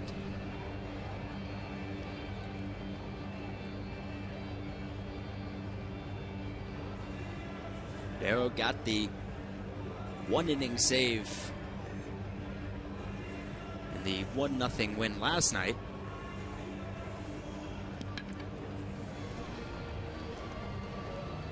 You know, I'm wondering what Dusty Baker does when he goes out there to talk to Cordero. It's got to be one of those instances where, you know, you got to have to go out and just reinforce to your closer, hey, man, just hang in there. I have faith in you. Go at him. You just give him a little bit of a rest. Try to change up the momentum that's against him right here. I mean, Cordero, you don't see him in this situation very often. But I like that experience with a guy like Dusty Baker. You know what? Go up and disrupt things a little bit and see if you can change something up. First pitch goes back to the screen, and everybody's holding. Nice job by Justin Upton to put the stop signs on at home plate. And Alex Romero diving back into third. That ball, there's a lot of brick behind there. And not a whole lot of room to begin with, but a lot of brick behind there, and it's a kind of one of the fortuitous bounce. Yeah, there's no question. One of the things that has happened with Ramon Hernandez late in his career, he's gotten a little bit lazy blocking balls. This is a ball that is just sheer laziness. He should have blocked that ball. That ball should not get through his legs like that. They got real lucky that that ball bounced back like it did. Upton's 0 for 4 in the ball game. Now has a 1-1 count with the bases loaded and 1 out here in the 10th inning. He's 0 for 9 in this series. 3 walks allowed by Cordero. That's a season high. Walked Romero to lead off. And the pinch hitter, Augie Ojeda, laid down the sacrifice. And then Justin Upton lifts one into right center field. Coming on is Bruce. He'll make the grab. Alex Romero coming home. The throw is online and in time. What a throw. What a throw by Bruce. That is not an easy thing. He didn't start the game, and he's able to throw a one-hop strike. So Jay Bruce comes on. Didn't start the game, but he is ending it with a flurry. 9-2 on the double play as we go to the bottom of the 10th, tied at 2. So there is Clay Zavada. He's pitcher number 5. The Arizona Diamondbacks this year, and it's 1-1. Yet to allow an earned run. And how about that mustache, Jim? How about that mustache? Got a little Raleigh fingers just turned, action going there, doesn't he? Just turned 25 earlier in the week. Little handlebars at the end. That's a little Raleigh fingers action. Yet to allow an earned run in 18 innings over his 19 appearances. And Jim, this is how the top of the 10th ended. Well, shallow fly ball to right center field. Decision between center and right. Bruce has the better angle and the better arm. He leads the National League in his outfield assists. Makes a one-hop throw to the plate. To put that in perspective, he did not start the game. He came in late, in a late inning replacement, so he's not really loose. He hasn't been throwing all that much other than warming up with the outfielders. That is not an easy play. And a terrific throw, one hop. You have to give Ramon Hernandez credit there, too, for staying in there. He knows he's going to take a hit on the play, and he stays in there, holds on to that ball, and that's a terrific play to end the inning.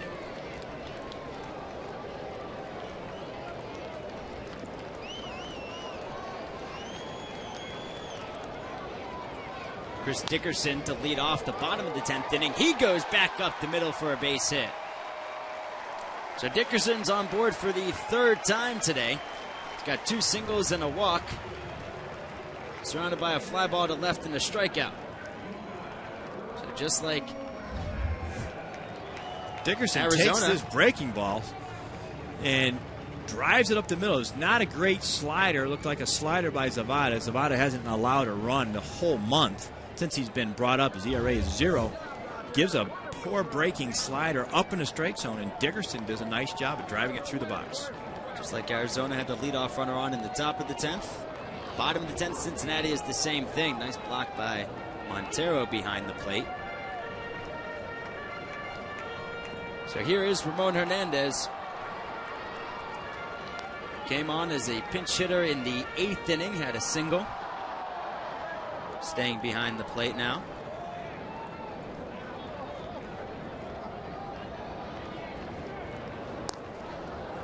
Aki Ojeda has stayed in this ball game to play shortstop, with Stephen Drew being pinch hit for by Tony Clark. Lots of strategy. Not a real comfortable situation for Ramon Hernandez here, because he's not used to sacrifice bunting here. Doesn't have to there as he lays off. It's now 2-0. It's an interesting decision right here. Does Dusty take the sacrifice bunt off and let him swing away 2-0? Does he have him take a strike, or does he keep the bunt on? You still have to get that winning run to second base. I think I'd be inclined to stay with that philosophy and still bunt him over. I'm with you, and here's the 2-0 offering from Zavada. This is high. It's 3-0. So the rookie's making Hernandez's job pretty easy at the plate. He's showing bunt. When you show bunt, just you have to just allow the hitter to make contact. Just throw fastballs down the middle. It's not easy to bunt a good fastball with something on it. To deaden it and soften it is very hard to do. Don't even think Hernandez will show here at 3-0, taking all the way.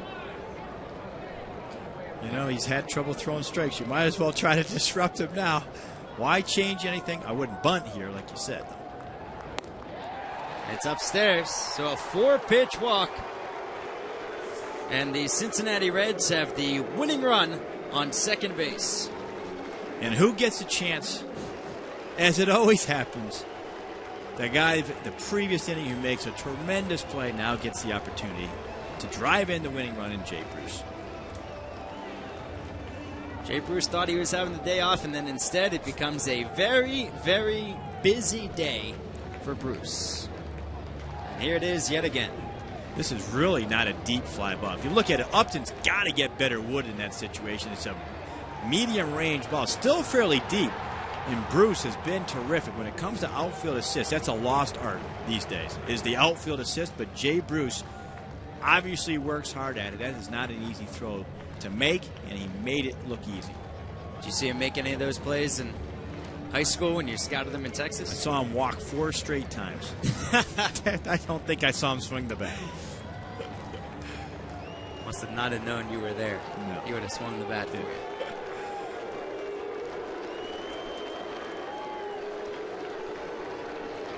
Bruce squares the bunt, and he bunts it over to third base. He moves the runners over, and he's safe over at first base. So nobody expecting Jay Bruce to try to lay down a bunt, and he beats it out over at first.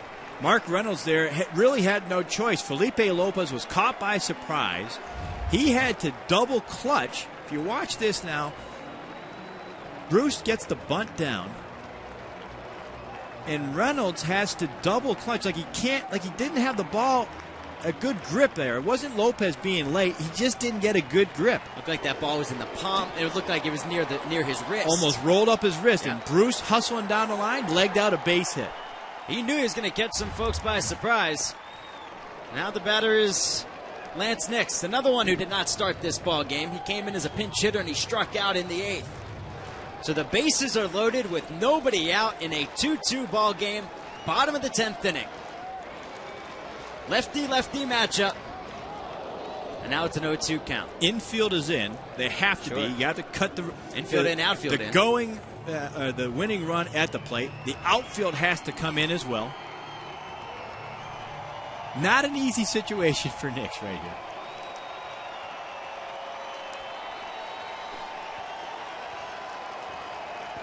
Bases loaded, nobody out, bottom of the 10th inning, winning run on third, the 0-2 pitch. Called, third strike on the outside corner. He got locked up right there. 0-2 fastball right down the middle. Boy, he got surprised right here. No, this is a pitch that he should hit. Montero sets up on the inside part of the plate. It goes right down the middle for strike 3. Brings Jerry Hairston to the plate. Been on board twice. He has singled. He has walked. He's 1 for 4 officially. And he scored the tying run in the 9th inning. The Cincinnati Reds today have left the bases loaded twice in the ballgame. They are 4 for 16 with runners in scoring position. The first pitch to Hairston. Misses low for a ball. It's 1-0. I had, prior to this inning, 14 runners left on base. If I'm keeping track properly. Which I'm sure you are.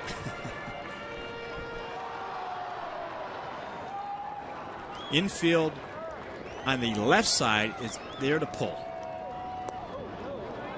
See the shortstop very close to the third baseman. A lot of room up the middle.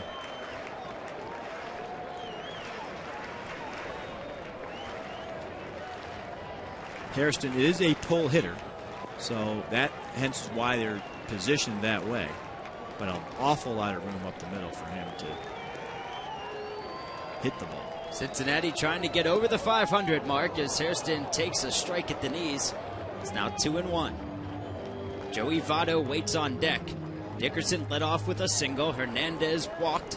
The bunt single from Jay Bruce. The strikeout from Lance Nix. Here's the 2-1. Swung on and fouled back. It's now 2-2.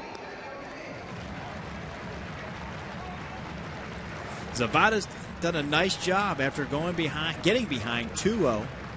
Has come back to go 2-2. If he can get Hairston, boy, this would be an interesting matchup with Joey Votto on deck, lefty on lefty. He has not allowed an earned run in 18 1/3 innings this season.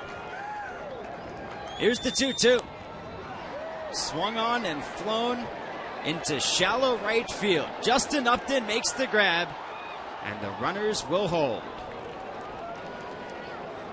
So Nix couldn't get it done, and Hairston fails as well. A lot of groans on that play. You look at the end of that throw, and it is offline to the first base side of third base. It's not a great throw, but you can't have your potential winning run thrown out at the plate with your best hitter coming to the plate. You have to give him an opportunity in that situation. Just wasn't deep enough to send him. That hitter is Joey Votto. He's 3 for 5. The Reds have 13 hits. Arizona has 4, and we're tied at 2. Here is Votto. Swing and a punch down the left side. That one's going in for a base hit, and the Reds have won the ball game.